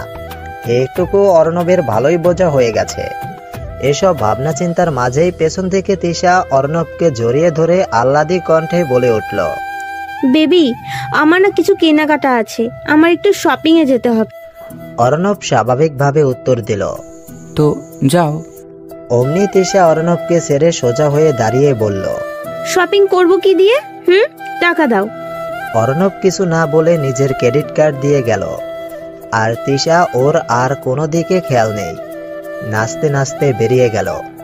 অর্ণব সেদিকে এক পলক তাকিয়ে চোখ ফিরিয়ে নিল। রিলেশনে থাকাকালীন তিশা অর্ণবের থেকে বহুবার অনেক টাকা নিয়ে পার্টি করেছে, শপিং করেছে। অর্ণব তখন ওর প্রেমেই মত্ত ছিল, অন্য কিছুর খেয়াল ছিল না ওর। কিন্তু এখন ভালোভাবেই বুঝতে পারছে, আর যাই হোক তিশার সাথে ও থাকতে পারবে না। তিশা নিজের কোনো দরকার না হলে অর্ণবের সাথে ঠিকমতো দুটো কথাও বলে না। অর্ণবের এখন নিজের ওপরেই নিজের রাগ হয়, কেন তিশার মতো একটা মেয়েকে বিয়ে করলো। ও মাথা ঠান্ডা করার বৃথা চেষ্টা করে ভাবল, না, কাল থেকে অফিসে জয়েন করবে, নিজেকে কাজে ডুবিয়ে রাখবে। অন্যদিকে তিশা চলে গেল ক্লাবে। আশেপাশে তাকাতেই চোখ পড়ল একটা ছেলের দিকে। তিশা হেসে ছেলেটার পিছনে গিয়ে দাঁড়িয়ে ছেলেটার দু চোখ চেপে ধরল। ছেলেটা ওর হাত চোখের সামনে থেকে সরিয়ে ওকে টেনে নিজের কোলে বসালো। তারপর ওর কোমর জড়িয়ে ধরে বলল, যা আনতে বলেছিলাম এনেছো? তিশা ছেলেটার গলা জড়িয়ে ধরে বলল, এনেছি, টাকা পরে দিচ্ছি। আর আদ্রিতার খবর? ও কালকে আমাদের বাড়িতে গেছে আদিয়াতের সাথে ওর জিনিসপত্রগুলো আনতে, কিন্তু ওখানে গিয়ে নাকি অসুস্থ হয়ে গেছে, তাই আর বাড়ি ফেরেনি। আজকেও মনে হয় না ফিরবে। ওই বাড়িতে ওরা দুজন ছাড়া আর কেউ নেই। অন্যদিকে আদিয়াত কয়েকবার তাকাতেই চোখ ডলে উঠে বসলো আদ্রিতা। উঠে বসতেই ওর ভ্রু কুঁচকে এলো। ও চোখ ছোট করে আদিয়াতের দিকে তাকিয়ে বলল, আমি এখানে এলাম কি করে? আর ঘুমালামই বা কখন? আমি না বারান্দায় ছিলাম। আদিয়াত বলল, বারান্দায় তো ছিলে, এরপর ঘুমে টলতে টলতে আমার বুকে ঘুমিয়ে গেলে, তখন আমি রুমে নিয়ে এসেছি। আদিয়াতের বলা কথাটা কানে যেতেই আদ্রিতা লজ্জায় মাথা নিচু করে ফেলল। ইস, আদিয়াত কি না কি ভাবলো। আদিয়াত আদ্রিতাকে লজ্জা পেতে দেখে বলল, অনেক লজ্জা পাওয়া হয়েছে, এখন উঠে ফ্রেশ হয়ে খেয়ে নাও। সেই যে কখন খেয়েছো, আবার ওষুধ খেতে হবে তো নাকি? আদ্রিতার চোখ মুখ কুঁচকে আদিয়াতের দিকে তাকিয়ে বিড়বিড় করে বলল, বদলোক, আমি সুস্থ হয়ে গেছি আর উনি আমায় ঔষধ খাওয়ানোর জন্য বসে আছে। আদিয়াত চোখ পাকিয়ে বলল, আমাকে না বকে যাও, যেটা বলেছি সেটা করো। আদ্রিতা আর কিছু বলল না, চুপচাপ ফ্রেশ হয়ে এসে ওষুধ খেয়ে নিল। তারপর একটা উপন্যাসের বই নিয়ে পাশের রুমে চলে গেল। পাশের ঘরে গিয়ে নিরিবিলি উপন্যাস পড়ছে। আদিয়াত মোবাইলে কিছু একটা করছিল, এরই মাঝে ওর ফোন এলো। ফোন রিসিভ করতেই ওপাশ থেকে কেউ একজন বলে উঠল, একা বাড়িতে তো আদিত্যের সাথে ভালোই আছিস। আদিয়াত বুঝতে পারলো এটা কার ফোন। ও রেগে গিয়ে বলল, ভালো থাকি খারাপ থাকি সেটা জেনে তোর কি লাভ বলতো? আর তোকে ভালোই ভালোই বলছি, আদ্রিতার ক্ষতি করার চেষ্টা করিস না। অপর পাশের ব্যক্তিটি হাসতে হাসতে বলল, ওহো আদিয়াত, তুই তো জানিস আমি ভালো মানুষ না, যে ভালোই ভালোই তুই বললি আর আমি সেটা শুনবো। আদ্রিতার করা অপমান আমি কখনোই ভুলিনি, ওর করা অপমানের প্রতিশোধ আমি নেবই। আদিয়াত বলল, ঠিক আছে, আমিও দেখি আমি থাকতে কি করে তুই আদ্রিতার কোনো ক্ষতি করিস। বলেই কলটা কেটে দিল। মাথা ব্যথা করছে আদিয়াতের, তাই ভাবলো একটু শুয়ে থাকবে, কিন্তু তার হলো না। নিচে থেকে কলিং বেল বেজে উঠল। আদিয়াত উঠে নিচে গেল। আদ্রিতা গিয়ে দরজা খুলে দিয়েছে। দরজা খুলতেই একটা মহিলা ভেতরে ঢুকলো। আদ্রিতার ভুরু কুঁচকে বলল, আপনি কে? মহিলাটি বলল, আদিয়াত স্যার আমায় বলেছে এখানে। আদ্রিতা কিছু বলতে যাবে তার আগেই আদিয়াত বলল, আমি আসতে বলেছিলাম ওনাকে। আদ্রিতা অবাক হয়ে বলল, কেন? ওনার ছেলে আমার অফিসে চাকরি করত, কিন্তু একটা অ্যাক্সিডেন্টে ওনার ছেলে মারা যায়। উনি এখন একদম একা, তাই উনি এখন থেকে এই বাড়িতেই থাকবে। এমনিতেও এই বাড়ি ফাঁকা পড়ে থাকবে। এর চেয়ে ভালো কোনো মানুষ যদি এই বাড়িতে থাকে তাহলে বাড়িটাও পরিষ্কার পরিচ্ছন্ন থাকবে, আর পরবর্তীতে এই বাড়িতে এলেও কোনো সমস্যা হবে না। আদ্রিতা মুগ্ধ দৃষ্টিতে আদিয়াতের দিকে তাকিয়ে ভাবল, এই মানুষটা এত ভালো কেন, এত মায়া কেন তার মাঝে? যা ওনাকে সব দেখিয়ে দাও বাড়ির। আদ্রিতার ঘোর ভাঙলো আদিয়াতের কথায়। আদ্রিতা মাথা নাড়িয়ে ওকে নিয়ে সারা বাড়ি ঘুরিয়ে দেখালো। মহিলার সাথে কথা বলে জানতে পারলো তার নাম সীমা। ওনাকে রেস্ট নিতে বলে আদ্রিতা রুমে গিয়ে শুয়ে মুখের উপর বালিশ চেপে ভাবলো, আচ্ছা আমি কি কোনোভাবে আদিকে ভালোবেসে ফেলেছি? পরক্ষণেই মাথা থেকে এসব চিন্তা ঝেড়ে ফেললো। আদিয়াত আদ্রিতাকে মুখের উপর বালিশ চেপে থাকতে দেখে বলল, কি ব্যাপার, মুখের উপর বালিশ চেপে আছো কেন? আদিয়াতের কথা কানে পৌঁছাতেই বালিশ সরিয়ে তুতলিয়ে বলল, এমনি শীত করছিল তাই। আদিয়াত ভ্রু কুঁচকে ওর দিকে তাকিয়ে ওর সামনে এসে দাঁড়ালো। হাত বাড়িয়ে ছুঁয়ে দিল ওর কপালে। না, জ্বর তো নেই, তাহলে শীত করছে কেন? আদ্রিতার দিকে তাকাতেই আদ্রিতা বোকার মতো হেসে বলল, আমার ভালো লাগছে না, আমি একটু ঘুমোই, ঠিক আছে? সকালে সারা বাড়ি খুঁজেও যখন আদ্রিতা আদিয়াতকে পেল না, তখন বেশ অবাক হলো। আদিয়াত গেল কই? সীমা খালা উনি কই? মানে ওনাকে দেখছি না যে। কে? আদিয়াত স্যার? সে তো সকাল হতেই বেরিয়ে গেল, শুধু বলল তুমি উঠলে যেন তোমায় বলে দেই যে ওনার কাজ পড়ে যাওয়ায় উনি চলে গেছে। ও আচ্ছা। ওকে না ডেকেই চলে গেল আদিয়াত। ভাবতেই ওকে ঘিরে ধরলো এক রাশ অভিমান। একটু ওকে ডেকে বলে গেলে কি হতো? হঠাৎই আদ্রিতা বলল, ধুর, এসব কি ভাবছি? ওনার দরকারি কাজ পড়ে যাওয়ায় উনি চলে গেছে, আর আমি ঘুমিয়েছিলাম তাই আর ডাকিনি। আদ্রিতার আজকে কোনোভাবেই সময় কাটছে না। হঠাৎ মনে পড়ল ডায়েরি লেখার কথা। ও দৌড়ে গিয়ে ডায়েরি আর কলম নিয়ে লিখতে বসলো। আনমনেই লিখলো অনেকটা। এরপর যখন পড়তে গেল নিজেই অবাক। ও সব সময় ডায়েরিতে ওর মনের সকল কথাই লিখে ফেলে, আর যখন ডায়েরি লেখে তখন আর কোনো দিকে খেয়াল থাকে না। হুট করে কি থেকে কি হয়ে গেল বুঝলাম না। মিস্টার আদিয়াত আমায় ব্ল্যাকমেল করে বিয়ে করলো, তারপর আবার এত কেয়ার। আমার সামান্য অসুস্থ হওয়াতে তার এত উত্তেজিত হওয়া, চিন্তা করা, তার ওই দু চোখে যে আমি নিজের জন্য অসীম ভালোবাসা দেখেছি। আচ্ছা, সে কি আমায় ভালোবাসে? হয়তো হ্যাঁ, আবার হয়তো না। না হওয়ার সম্ভাবনাই বেশি। সে আমায় দেখেনি এর আগে, আমিও তাকে দেখিনি। কেউ কাউকে ঠিকঠাক মতো চিনি না, অথচ ভাগ্য আমাদের দুজনকে একটা পবিত্র বন্ধনে আবদ্ধ করে দিল। বিয়ে হলে নাকি এমনিতেই দুজন মানুষ একে অপরের মায়ে জড়িয়ে যায়। তবে কি আমিও তার মায়ে জড়িয়ে গিয়েছি? কিন্তু কদিন বা হলো বিয়ের? মাত্র 4 দিন। আচ্ছা, একজন মানুষকে ভালোবাসতে তার মায়ায় জড়াতে কি অন্তত কাল একসঙ্গে থাকা লাগে? জানা নেই এর উত্তর আমার। আমি জানি না আমি তাকে ভালোবাসি কিনা, তবে হ্যাঁ, আমি ভীষণভাবে মানুষটার মায়ায় জড়িয়ে গিয়েছি। আর পড়ল না ডায়েরিটা। বন্ধ করে ব্যাগে জামা কাপড়ের সাথে গুছিয়ে রেখে দিল। আদিয়াত ফিরলেই ওরা ওই বাড়িতে ফিরবে। আজকে সকালে যাওয়ার কথা ছিল, কিন্তু আদিয়াত তো বেরিয়ে গেল। তাই আদিয়াত ফিরলেই একবারে বাড়ি ফিরবে। অন্যদিকে অর্ণব তিশাকে জিজ্ঞেস করলো, তুমি নাকি শপিংয়ে গিয়েছিলে? কই, তোমার হাতেও তো কোনো ব্যাগ দেখলাম না। তাহলে এত টাকা দিয়ে কি করলে তুমি? তিশাকে গম্ভীরভাবে জিজ্ঞেস করলো অর্ণব। তিশা অর্ণবের এই রূপে কিছুটা চমকে গেল। পরে নিজেকে সামনিয়ে আমতা আমতা করে বলল, মানে আসলে শপিং মলে হঠাৎ ফ্রেন্ডের সাথে দেখা হয়ে যায়, আর এতদিন পরে দেখা হওয়ায় সবার সাথে ঘুরতে গিয়েছিলাম তাই। চুপ, একদম চুপ। একটা মিথ্যে কথাও বলবে না। আর তোমার ঘাড়ে এটা কিসের দাগ? ছি তিশা, তুমি এতটা বাজে। বিয়ের কয়েকদিন না যেতে এসব করে বেড়াচ্ছ তুমি? না, আমি কোনোভাবেই এসব সহ্য করব না। না প্লিজ এমন করো না অর্ণব, আমার ভুল হয়ে গেছে। এবারের মতো ক্ষমা করে দাও অর্ণব, প্লিজ। তিশা অর্ণবকে জড়িয়ে ধরে তিশাকে নিজের থেকে সারিয়ে ঠাস করে একটা থাপ্পড় মারলো অর্ণব। আর আগের থেকেও জোরে চিৎকার করে বলল, আমার থেকে দূরে থাকবে তুমি, একদম আমার কাছে আসবে না তুমি। যাও, বেরো আমার রুম থেকে। তিশা চুপচাপ রুম থেকে বেরিয়ে গেল। ওর চোখগুলো ভয়ঙ্কর রকম লাল হয়ে আছে। আর অর্ণব সে তো রাগে ফুঁসছে।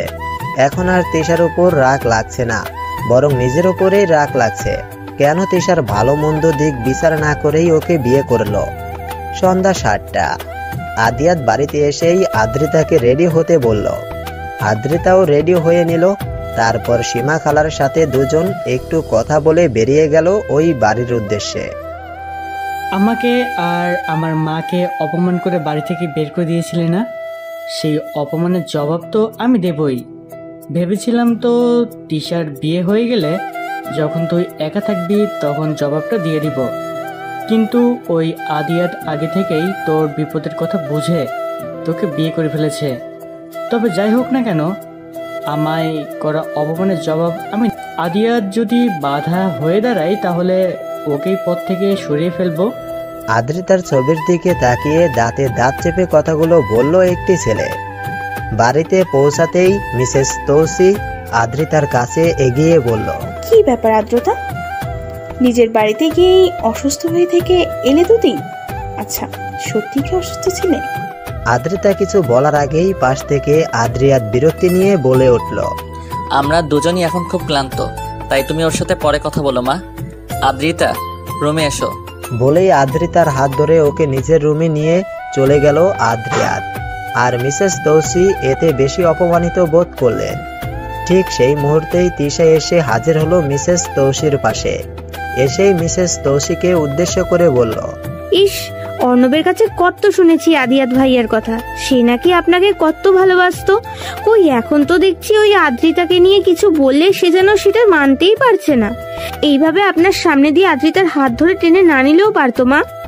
আমিও বুঝি না আদ্রিতা কি এমন করে আদিয়াত ভাইয়াকে বশ করলো। ওকে তো আমি চিনি ছোটবেলা থেকেই। ও এখন আদিয়াত ভাইয়াকে আপনাদের সবার কাছ থেকে দূরে সরিয়ে নেবে। তিশার কথায় মিসেস তৌসির রাগটা একদমই বেড়ে গেল আদ্রিতার প্রতি। আবার ভয়ও হলো, সত্যি কি আদ্রিতা তার ছেলেকে তার থেকে কেড়ে নেবে? মিসেস তৌসি কিছুটা ঘাবড়ে গিয়ে বিড়বিড় করে বললেন, না, সেটা তো হতে পারে না। আমি যত দ্রুত সম্ভব আদ্রতাকে এই বাড়ি থেকে তাড়ানোর ব্যবস্থা করছি। রাত 2টা, আদ্রিতা আদিয়াত ঘুমোচ্ছে। এর মধ্যেই আদিয়াতের ফোন বেজে উঠল। আদিয়াত উঠে ফোন হাতে নিতেই দেখল রিশানের কল।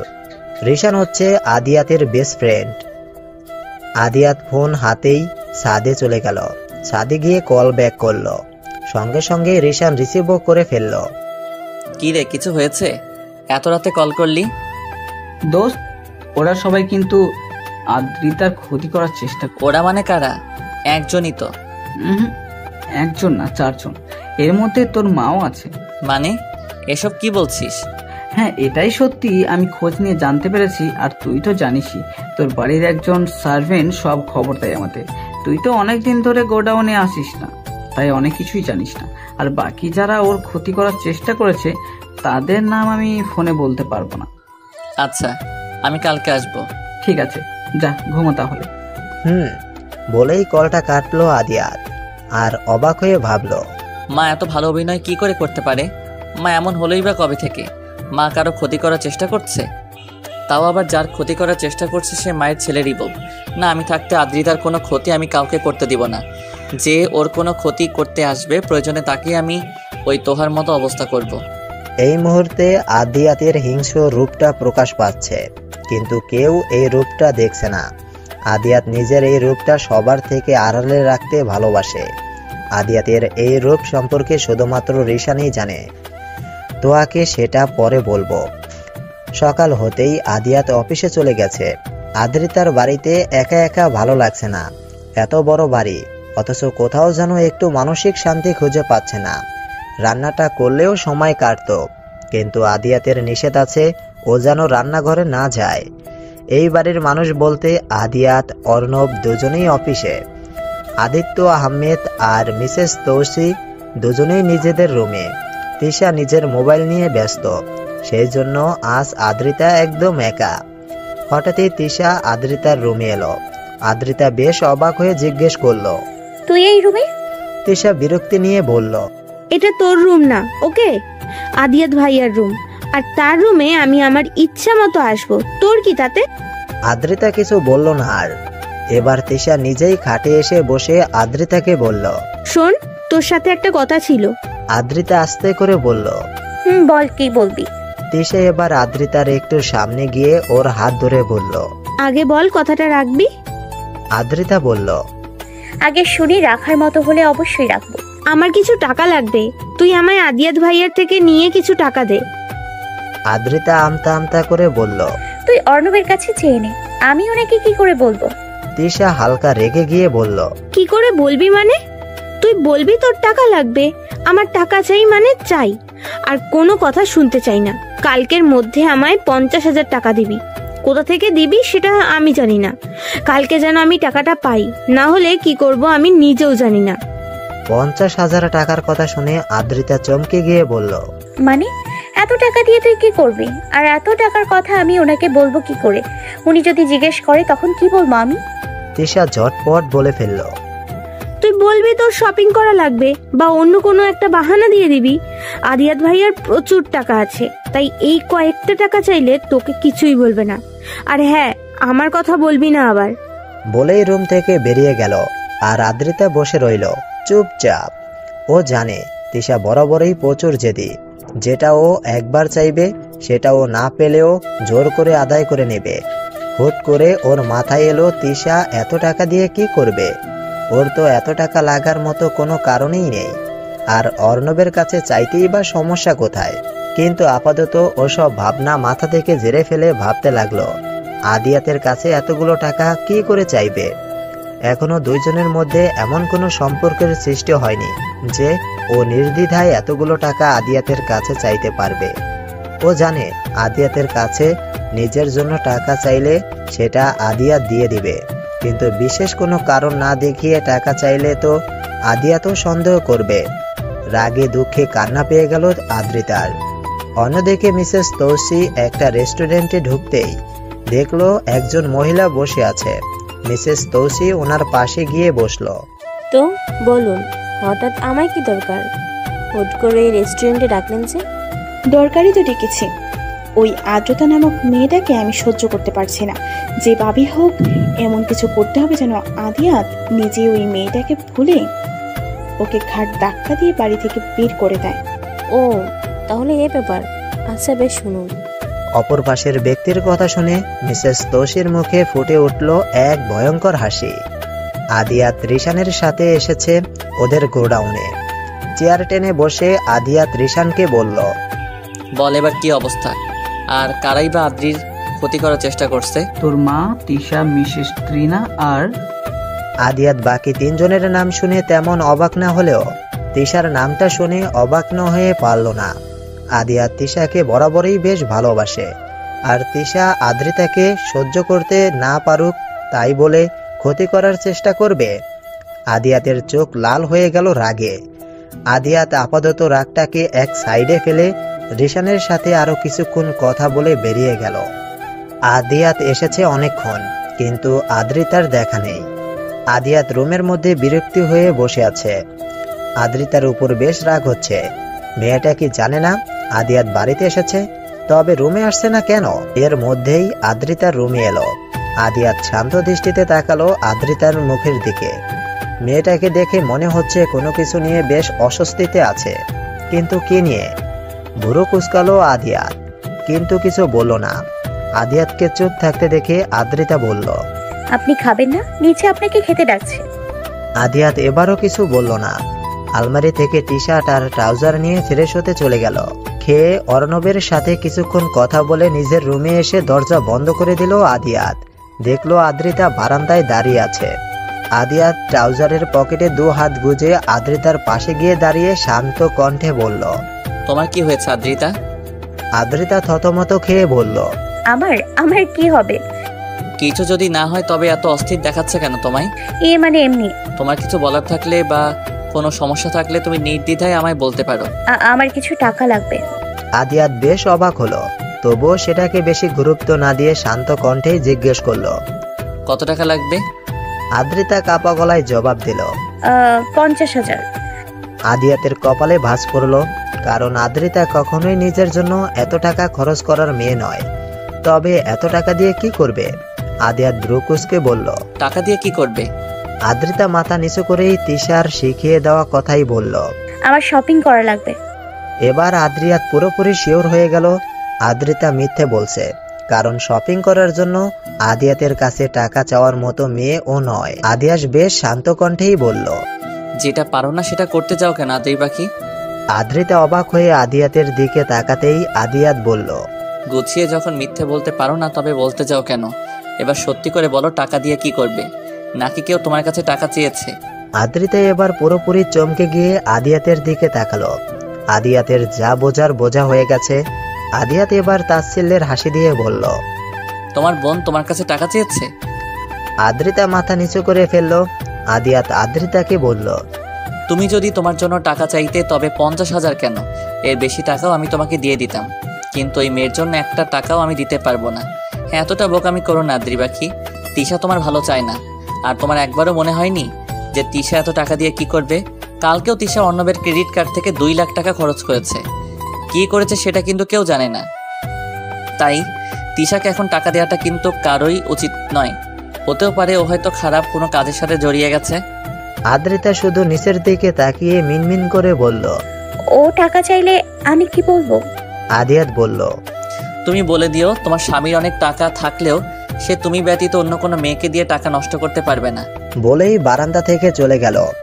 আদিয়াতের বেশ রাগও হচ্ছিল আদ্রিতার উপর। মেয়েটা কেন বোঝে না তিশা যে মেয়েটার ক্ষতি করার চেষ্টা করে। পরের দিন সকাল হতেই তিশা রেডি হয়ে আদ্রিতার রুমে গেল। আদ্রিতার চুল আঁচড়াচ্ছিল। তিশাকে দেখে উঠে দাঁড়ালো। তিশা তড়িঘড়ি করে বলল, দে তাড়াতাড়ি টাকাটা দে। আদ্রিতা ভাবুক কণ্ঠে জবাব দিল, কিসের টাকা? তুই আমার কাছে কোন টাকা রাখতে দিয়েছিলি? তিশা অবাক হয়ে বলল, দেখ, একদম ড্রামা করবি না। আমি তো কালকেই তোকে বলেছিলাম টাকার কথা। আদ্রিতা শক্ত কণ্ঠে জবাব দিল, তোর মতো আমারও কিন্তু বিয়ে হয়ে গেছে, এই কথাটা ভুলে যাস না। এখন তুই চাইলেই আমি তোকে টাকা দিতে পারবো না। আমি চাকরি করি না, আগে করতাম, তখন চাইলেই আমি দিতে পারতাম, কিন্তু এখন আমার চাকরিটা নেই। আর রইল আদিয়াতের কাছে টাকা চাওয়ার কথাটা। তোর প্রয়োজন টাকাটা, অথচ তুই তোর স্বামীর কাছে চাইতে পারছিস না। তবে আমার স্বামী তোর জন্য টাকা দেবে সেটা আশা করে বসে আছিস কেন? সম্পর্কে অর্ণবের ভাবি হই আমি। কই সেদিন তো অর্ণব যখন আমার সাথে একটু কথা বলছিল তখন ওর সাথে বেশ ঝগড়া করছিলি। যাই হোক, এখন পুরনো কাহিনী আর বাড়াতে চাই না। তিশা যেন অবাকের চরম সীমানায় পৌঁছে গেছে। আদ্রিতা এতগুলো কথা শোনালো ওকে? এটা আসলেই আদ্রিতা, যেই মেয়েটা কিনা মাথা নিচু করে রাখে আর সব সময় শান্ত থাকে, কখনো একটু উঁচু গলায় কথা পর্যন্ত বলে না। কটমট দৃষ্টিতে আদ্রিতার দিকে তাকিয়ে তিশা বলল, বাহ, মুখে কথা ফুটেছে দেখছি। বড়লোক বাড়িতে বিয়ে হয়ে গেছে বলে এত কথা ফুটলো মুখে। কদিনই বা টিকতে পারবি এই বাড়িতে? আর আমি অর্ণবের সাথে ঝগড়া করেছিলাম সেটা তুই জানলি কি করে? আমার ঘরের সামনে আড়ি পেতে শুনছিলি নাকি? আদ্রিতা কিছুটা জোরেই তিশাকে ধমক দিয়ে বলল, চুপ, একদম চুপ। সবাইকে তোর মতো ভাবিস নাকি? তুই ভুলে যাস না আমাদের পাশের রুমটাই কিন্তু তোদের, তাই ওই রুম থেকে চিৎকার করে কিছু বললে সেটা একদম স্পষ্টভাবে শোনা যায়। তিশা চুপ হয়ে গেল।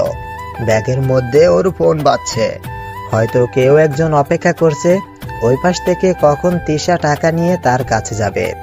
তিশা রেগে আদ্রিতাকে বলল, তোকে তো আমি ছাড়বো না, বলেই বেরিয়ে গেল।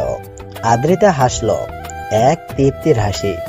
ওর যে মাঝে মাঝে রাগ হয় না তা নয়, কিন্তু ও রাগটাকে কন্ট্রোল করতে জানে।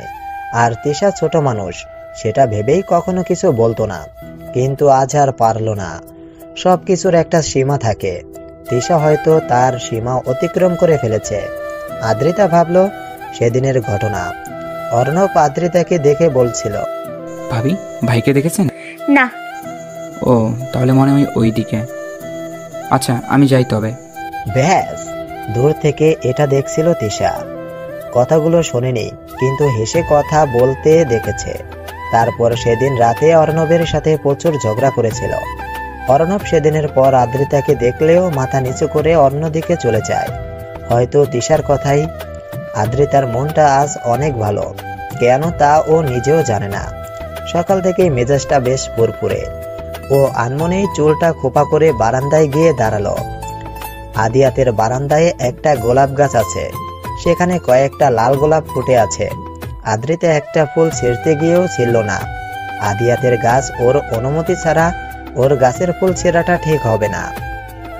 আদ্রিতা দোলনায় বসে পড়ল, হাতে সমরেশ মজুমদারের 7 কাহন উপন্যাসটি। ও এতটাই মনোযোগী হয়ে পড়ছে যে কখন ওর পাশে একজন এসে দাঁড়িয়েছে সেটা টেরই পায়নি। যখন মানুষটা পেছন থেকে ওর খোপায় কিছু একটা গুঁজে দিল, তখন ওর খেয়াল হলো। চমকে গিয়ে দোলনা থেকে উঠে দাঁড়ালো। সামনে তাকাতেই চোখ পড়ল আদিয়াতের ওপর। ক্লান্তি মাখা মুখখানিতেও মানুষটাকে এতটা স্নিগ্ধ লাগে। সাদা শার্টটা ঘামে ভিজে গায়ের সাথে লেপ্টে আছে। আদ্রিতা অন্যদিকে চোখ ফেরালো। আদিয়াতের দিকে তাকিয়ে থাকাটা এই মুহূর্তে ওর কাছে বেশি ভয়ানক মনে হচ্ছে। আদ্রিতা হয়তো বুঝতে পারছে না ও নিজেও এই মানুষটার মায়ায় জড়িয়ে যাচ্ছে একটু একটু করে। তখনই খেয়াল হলো খোপায় কিছু একটা গুজে দিয়েছিল। কি দেখার জন্য খোপায় হাত দিতেই বুঝলো গোলাপ। ও আনমনেই হেসে ফেলল। আদিয়াত আদ্রিতার হাসি মুখ দেখে মুচকি এসে বলল, কি ব্যাপার, আজ ম্যাডামকে বেশ খুশি খুশি মনে হচ্ছে? আদ্রিতা মুচকি এসে বলল, না, এমনি। আচ্ছা, আমি ফ্রেশ হয়ে নেই, তুমি রেডি হও। আদ্রিতা ভ্রু কুঁচকে জিজ্ঞেস করলো, রেডি হব কেন? ঘুরতে যাব তাই। আদ্রিতা কিছু বলল না। ওর নিজেরও বাড়িতে ভালো লাগছিল না, তাই হেসে রেডি হতে চলে গেল। আলমারি খুলতে যাবে, তখনই চোখ পড়ল খাটে রাখা প্যাকেটটার দিকে। এগিয়ে গিয়ে প্যাকেটটা খুলতেই বেরিয়ে এলো সাদা রঙের একটা শাড়ি। সাদা রং দেখে বেশ বিরক্তি হলেও শাড়িটা খুলতেই মুখ হা হয়ে গেল, কারণ শাড়িটা অনেক সুন্দর। সাদার উপরে অনেক সুন্দর করে কাজ করা স্টোন বসানো শাড়িটা। শাড়ির সাথে আরেকটা প্যাকেট ছিল, সেটাতে সাদা কাচের চুড়ি আর কানের দুল। আদ্রিতা শাড়িটা সুন্দর করে পরে চুড়ি আর কানের দুলগুলো পরে রেডি হয়ে গেল। আদিয়াত এর মধ্যেই ফ্রেশ হয়ে বের হলো। আদ্রিতাকে দেখে যেন আদিয়াতের সময় ওখানেই থমকে গেছে। আদ্রিতাকে শাড়িতে বরাবরই একটু বেশিই সুন্দর লাগে আদিয়াতের কাছে। আজও তার ব্যতিক্রম হলো না। আদিয়াত মুগ্ধ দৃষ্টিতে তাকিয়ে রইল আদ্রিতার দিকে। আদ্রিতা পেছনে ফিরতেই দেখলো আদিয়াত ওর দিকে তাকিয়ে আছে। ও কিছুটা লজ্জা পেল, কিন্তু প্রকাশ করলো না। ও আদিয়াতের দিকে তাকিয়ে বলে উঠল, আচ্ছা, আপনি সবসময় সাদা রঙে কি এমন পান? হ্যাঁ, বিয়ের লেহেঙ্গাটাও সাদা ছিল, এখন আবার শাড়িটাও সাদা রঙের। আদিয়াতের ঘোর ভাঙলো আদ্রিতার কথায়। আদিয়াত মুচকি হেসে বলল, সাদা না বলে শুভ্র রং বলো। সাদার চেয়ে শুভ্রটাই বেশি সুন্দর লাগে। যাই হোক, শুভ্র মানে তো সাদা, জানো? সাদা রং হচ্ছে পবিত্র একটা রং, আর তুমি আমার কাছে একদম পবিত্র একটা ফুল। তোমায় প্রথম আমি যেদিন দেখি সেদিনও তুমি সাদা রঙের শাড়ি পরা ছিলে। প্রথম কথাগুলো শুনে বেশ মুগ্ধ হলেও শেষের কথাটা শুনে আদ্রিতার কপাল কুঁচকে এলো। আদিয়াত কি তবে ওকে আরো আগে থেকেই চেনে? কিন্তু জিজ্ঞেস করতে যাবে তার আগেই আদিয়াত ওকে থামিয়ে বলে উঠল, এখন আর কিছু জিজ্ঞেস করো না, পরে একসময় বলবো নে। আদ্রিতা আর কিছু বলল না। কিছুক্ষণের মধ্যেই আদিয়াত রেডি হয়ে এলো। তারপর দুজনেই বেরিয়ে পড়ল। মিসেস তৌসি তার রুমেই ছিল, তাই আর তাকে বলে গেল না ওরা। গাড়িতে উঠে বসতেই আদিয়াত গাড়ি চালানো শুরু করলো। আদ্রিতা জানে ওরা কোথায় যাচ্ছে। অনেকটা দূর যেতেই হুট করে গাড়ির সামনে পিচ্চি একটা ছেলে এসে দাঁড়ালো। ছেলেটা ফুল, গাজরা এসব বিক্রি করে। বয়স বেশি না, কিন্তু পেটের দায়ে করতে হয় এসব কাজ ওদের। আদিয়াত ছেলেটার থেকে একটা গাজরা কিনে নিল। তারপর আদ্রিতার খোপায় গাজরাটা পরিয়ে দিল। আদ্রিতা হেসে ফেললো। বরাবরই গাজরাটা খুবই পছন্দের একটা জিনিস ওর। গাড়ি এসে থামলো একটা পার্কে। পার্কের ভেতরে ঢুকতে যাবে এমন সময় আদ্রিতার চোখ পড়লো একজনের দিকে। আদ্রিতার সারা শরীর কাঁপুনি দিয়ে উঠল। 3 বছর পর আবার সেই জঘন্য মানুষটার সাথে ওর দেখা হবে তা কখনোই ভাবেনি। আদিয়াত দুবার ডাকার পরেও যখন আদ্রিতা শুনল না, তখন আদ্রিতার দৃষ্টি অনুসরণ করে তাকাতেই আদিয়াত আঁতকে উঠল। ও যাদের থেকে আদ্রিতাকে দূরে রাখতে চেয়েছিল, শেষে তাদের সাথেই কিনা আদ্রিতার দেখা হয়ে গেল। দূর থেকে সেই ব্যক্তিটিও আদ্রিতার দিকে তাকিয়েছিল। চোখে মুখে রয়েছে ভয়ঙ্কর এক হাসি। না, আদ্রিতা আর ওখানে তাকিয়ে থাকতে পারল না। মাথা ঘুরে পড়ে যেতে নিলেই আদিয়াত নিজের বাহুতে পরম যত্নে আগলে নিল ওকে। আদিয়াত রাগী দৃষ্টিতে একবার সামনের দিকে তাকিয়ে আদ্রিতাকে কোলে তুলে নিল। গাড়িতে আদ্রিতাকে বসিয়ে দিয়ে নিজেও বসলো। আদ্রিতার চোখে মুখে পানি ছিটাতে গিয়েও সরে আসলো। এখন আদ্রিতা উঠলেই অস্থির হয়ে যাবে। মানুষের ভয়ঙ্কর কোনো অতীত যখন তাকে তাড়া করে বেড়ায়, তখন সে মানুষটাই জানে তার অবস্থাটা। বাড়ির সামনে এসে আদ্রিতার চোখে মুখে পানি ছিটিয়ে দিল। আদ্রিতা ধরপড়িয়ে উঠল।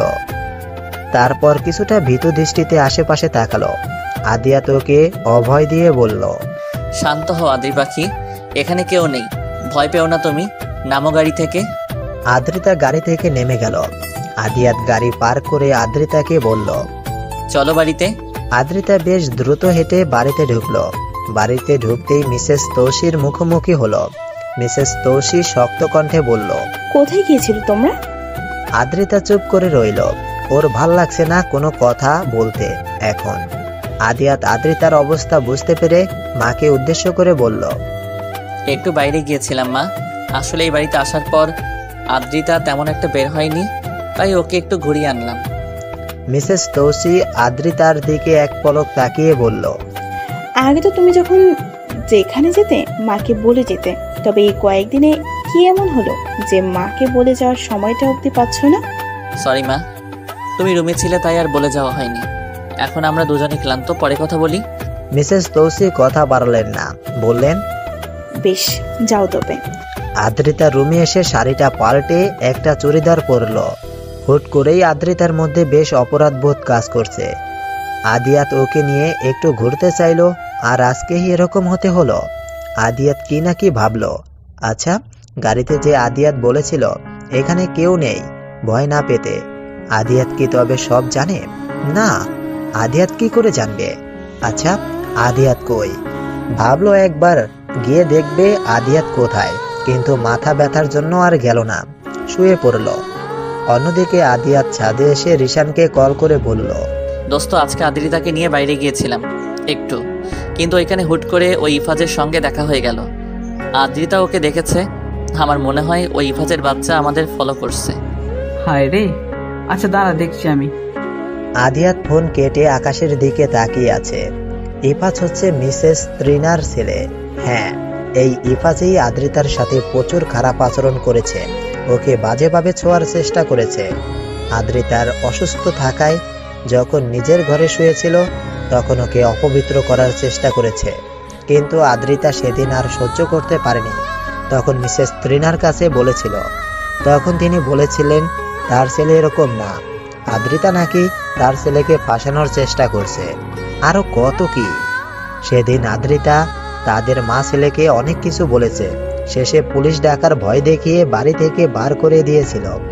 সেদিন বাড়ি থেকে বের হওয়ার সময় ইফাজ শুধু আদ্রিতার উদ্দেশ্যে একটা কথাই বলেছিল, আমাকে এই ইফাজকে তুই অপমান করলি, এর ফল ভালো হবে না, তোকে আমি শান্তিতে থাকতে দিব না, আমার অপমানের প্রতিশোধ আমি নেব। আদ্রিতা এরপর অনেক ভয়ে থাকলেও 1 বছর পার হওয়ার পর প্রায় ভুলেই গিয়েছিল ইফাজ নামক মানুষটাকে, কিন্তু আজ আবার তার সাথে দেখা হয়ে গেল। কেটে গেছে 4 মাস। এই 4 মাসে ইফাজের কোনো খোঁজ পায়নি আদিয়াত আর রিশান। মিসেস তৌসির সাথে এখন আদ্রিতার বেশ ভালো সম্পর্ক গড়ে উঠেছে। মিসেস তৌসি এখন আদ্রিতার সাথে খুব ভালো ব্যবহার করেন। সময়ের সাথে সাথে অনেক কিছুই বদলেছে। আদিয়াতের সাথে এখন আদ্রিতার সম্পর্কটাও বেশ ভালো আছে, দুজন এখন বন্ধুর মতোই থাকে। আদিয়াত আদ্রিতাকে নিজের মতো করে গড়ে নিয়েছে। এখন আর আদ্রিতা আগের আদ্রিতা নেই। এখন আদ্রিতাকে কেউ কিছু বললে আদ্রিতা চুপচাপ শোনেই না, বরং জবাবও দিয়ে দেয়। অর্ণব আর তিশার সম্পর্কটা দিন দিন খারাপ পর্যায়ে যাচ্ছে। অর্ণব এখন তিশাকে সহ্য করতে পারে না, আর তিশা সে তো এসবে মাথাই ঘামায় না। অর্ণবের টাকা দিয়ে বেশ ভালোই মতোই আছে। শপিং, পার্টি, ক্লাবে যাওয়া এসব তো ওর নিত্যদিনের কাজ। সংসারের দিকে কোনো মনোযোগ নেই ওর। কয়দিন আগে অর্ণবকে আদ্রিতা ডেকে এমনি জিজ্ঞেস করেছিল, আচ্ছা অর্ণব, তুমি তো সম্পর্কে আমার ছোট, তাই না? তুমি করেই বলি তোমাকে, তুমি আমায় দেখলেই মাথা নিচু করে হাঁটো কেন? তিশা আমার সাথে কথা বলা নিয়ে ঝগড়া করছিল বলে। অর্ণব সেদিন অপরাধী কণ্ঠে বলেছিল, তিশার কথাই আমি আপনার সাথে কথা বলা বন্ধ করিনি ভাবি, বরং লজ্জায় আপনার সাথে কথা বলা বন্ধ করেছি ভাবি। আমার রুমের পাশেই রুমটা তো আপনার, তাই আমি জানতাম আপনি তিশার বলা সব কথাই স্পষ্ট শুনেছেন। সেই জন্যই আপনার সাথে কথা বলতে আমার লজ্জা করছিল। তিশা আপনাকে নিয়ে আজে বাজে কথাও বলেছিল, এত কিছুর পরেও আপনার সাথে কি করেই বা কথা বলতাম। আদ্রিতা হাসল। ছেলেটা লজ্জায় ওর সাথে কথা বলেনি এতদিন, আর ও কি না ভাবলো তিশার কথায় ওর সাথে কথা বলা বন্ধ করে দিয়েছে। আদ্রিতা মুস্কি এসে বলল, তোমার লজ্জা পাওয়ার দরকার নেই ভাই। যে বলেছে সে যখন লজ্জা পাচ্ছে না, তখন তুমি শুধু শুধুই লজ্জা পেও না। তিশাটা বড্ড অবাধ্য হয়ে গেছে। ও তো তোমার বউ, ওকে ঠিক করে তৈরি করে নাও ভাই। ও সারাদিন বাইরে ঘুরে বেড়াচ্ছে, ফোনে চ্যাট করছে, হাসছে, এগুলো নিশ্চয়ই তোমার চোখে পড়ছে। তবে চুপ করে আছো কেন? ওকে কিছু বলছো নাই বা কেন? তোমার সম্পূর্ণ অধিকার আছে ওকে শাসন করার। অর্ণব সেদিন কিছু বলেনি, হালকা এসেছিল। আদিয়াত অফিসে নিজের কেবিনে বসে কিছু ফাইল দেখছিল। ঠিক তখনই কেউ একজন পারমিশন না নিয়েই ভেতরে ঢুকলো। আদিয়াত কেবিনে কারো উপস্থিতি টের পেয়ে চোখ তুলে তাকালো। তোয়াকে দেখে প্রচুর অবাক হলো, কিন্তু পরেই রেগে ওর দিকে তাকিয়ে বলল, পারমিশন না নিয়ে কারো কেবিনে ঢুকতে হয় না, জানেন না? আর আপনার এখানে কি দরকার? তোহা মুস্কে এসে আদিয়াতের সামনে এসে ওর শার্টের কলার টেনে নিজের মুখ বরাবর এনে বলল। আদিয়াত তোহার হাত থেকে নিজের কলার ছাড়িয়ে ঠাস করে একটা থাপ্পড় মারলো ওর গালে। তোহা গালে হাত দিয়ে অগ্নি দৃষ্টিতে আদিয়াতের দিকে তাকিয়ে বলল, তুমি আমায় মারলে? আদিয়াত হেসে দিয়ে বলল, মেয়েরা নাকি লাজুক প্রকৃতির হয়, কিন্তু তোমায় দেখে তো মনে হয় না তোমার একটু লজ্জা আছে। তুমি কি আসলেই মেয়ে তোহা? তোহা রেগে গিয়ে বলল, মানেটা কি? হ্যাঁ, তুমি কিন্তু আমার অপমান করছো আদিয়াত। আদিয়াত এবার জোরে হেসে দিয়ে বলল, তোমার অপমান বোধ আছে? তোহা রেগে মেগে কিছু বলতে যাবে তার আগেই ওর ফোনে মিস কল এলো। ও হুট করেই নিজের রূপ যেন পাল্টে ফেলল। তারপর হেসে বলল, আমি জানতাম আদিয়া তুমি কখনো আমাকে ছাড়া অন্য কাউকে ভালোবাসতেই পারো না। জানো, আমি তো প্রথমে ভয় পেয়ে গিয়েছিলাম যে তুমি আদিতা মেয়েটাকে বিয়ে করলে কেন, কিন্তু তুমি যখন বললে তুমি ওই আদিতা মেয়েটাকে দয়া দেখিয়ে বিয়ে করেছো, তখন আমি তো এত খুশি হয়েছিলাম তোমায় বলে বোঝাতে পারবো না। তুমি আসলেই এত ভালো। ওই মেয়েটাকে একা বাড়িতে থাকলে মেয়েটা যে কোনো ক্ষতি হয়ে যেতে পারতো, সেই জন্য তো তুমি ওকে বিয়ে করেছো।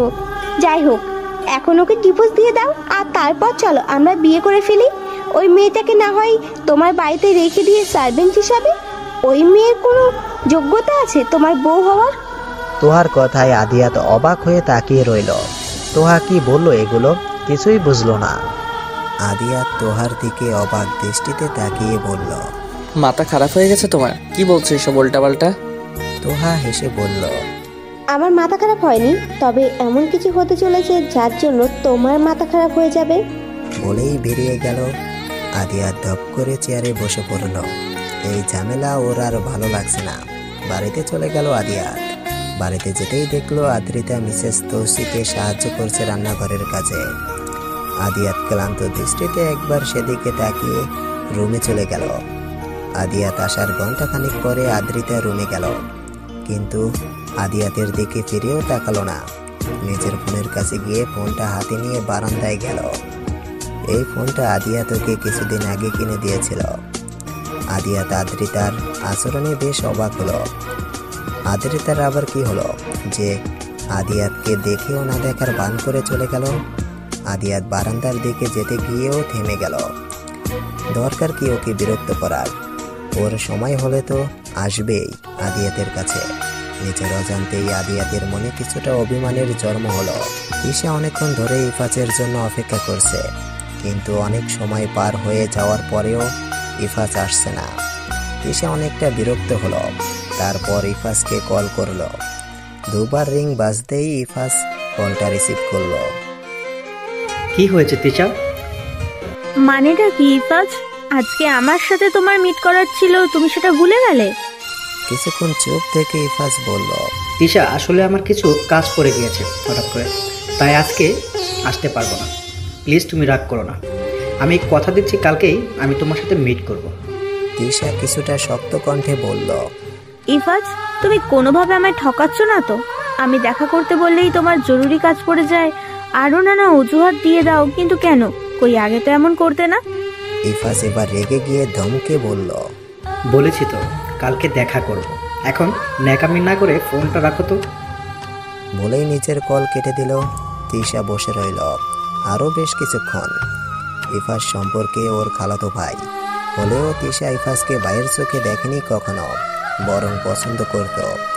তিশা ইফাজকে যখন প্রপোজ করেছিল তখন ইফাজ অ্যাকসেপ্ট করেছিল, কিন্তু ইফাজের সাথে আদ্রিতার ঝামেলা হওয়ার পর ইফাজের কোনো খোঁজ খবর ছিল না 2 বছরে। ততদিনে তিশাও ইফাজকে ভুলে গেছিল। তারপর পেয়েছিল অর্ণবকে। অর্ণব খুব বড়লোক বাড়ির ছেলে হওয়ায় তিশা লোভে পড়ে অর্ণবকে পটানোর চেষ্টা করতে থাকে এবং একসময় সফল হয়। তারপর অর্ণবকে চাপ দিয়ে ওর ফ্যামিলিকে ওদের কথা বলায়। তারপর বিয়ে হলো ওদের। বিয়ের আগের দিন ইফাজের ফোন আসে, তখন তিশা কী করবে? আর পরের দিন অর্ণবের সাথে বিয়ে হয়েছে, কিন্তু ইফাজের সঙ্গেও আবার সম্পর্কে জড়িয়ে পড়েছে। ইফাজ যখনই টাকা চেয়েছে অর্ণবের থেকে টাকা নিয়ে ইফাজকে দিয়েছে। আদ্রিতার সব খবর ইফাজকে দিয়েছে তিশা, কিন্তু বেশ কিছুদিন ধরে ইফাজ ওকে আগের মতো সময় দিচ্ছে না, কথাও বলছে না বেশি। ও কিছু বললেও খারাপ ব্যবহার করছে। তিশা দীর্ঘশ্বাস ফেলে উঠে বাড়ির উদ্দেশ্যে রওনা দিল, কিন্তু মনে আদ্রিতার প্রতি একটা রাগ জন্মালো। ওর ধারণা আদ্রিতা ওই দিন ওকে টাকাটা দিত, সেটাও ইফাজকে দিলে ইফাজের সাথে সবকিছু ঠিকঠাক থাকতো। তিশা বাড়িতে ফিরতেই মুখোমুখি হলো অর্ণবের। অর্ণব তিশার দিকে অগ্নি দৃষ্টিতে তাকিয়ে বলল, তুমি বাড়ি থেকে বেরিয়েছো 3টা বাজে আর এখন রাত 8টা বাজে, এত সময় তুমি? তিশার এমনিতেও মেজাজ ভালো ছিল না, তারপরে আবার অর্ণবের রাগের দৃষ্টিতে তিশা নিজেও দ্বিগুণ রেগে গেল, জোরে বলল, আমার যেখানে ইচ্ছে সেখানে গিয়েছিলাম, তোমায় বলতে বাধ্য নই আমি।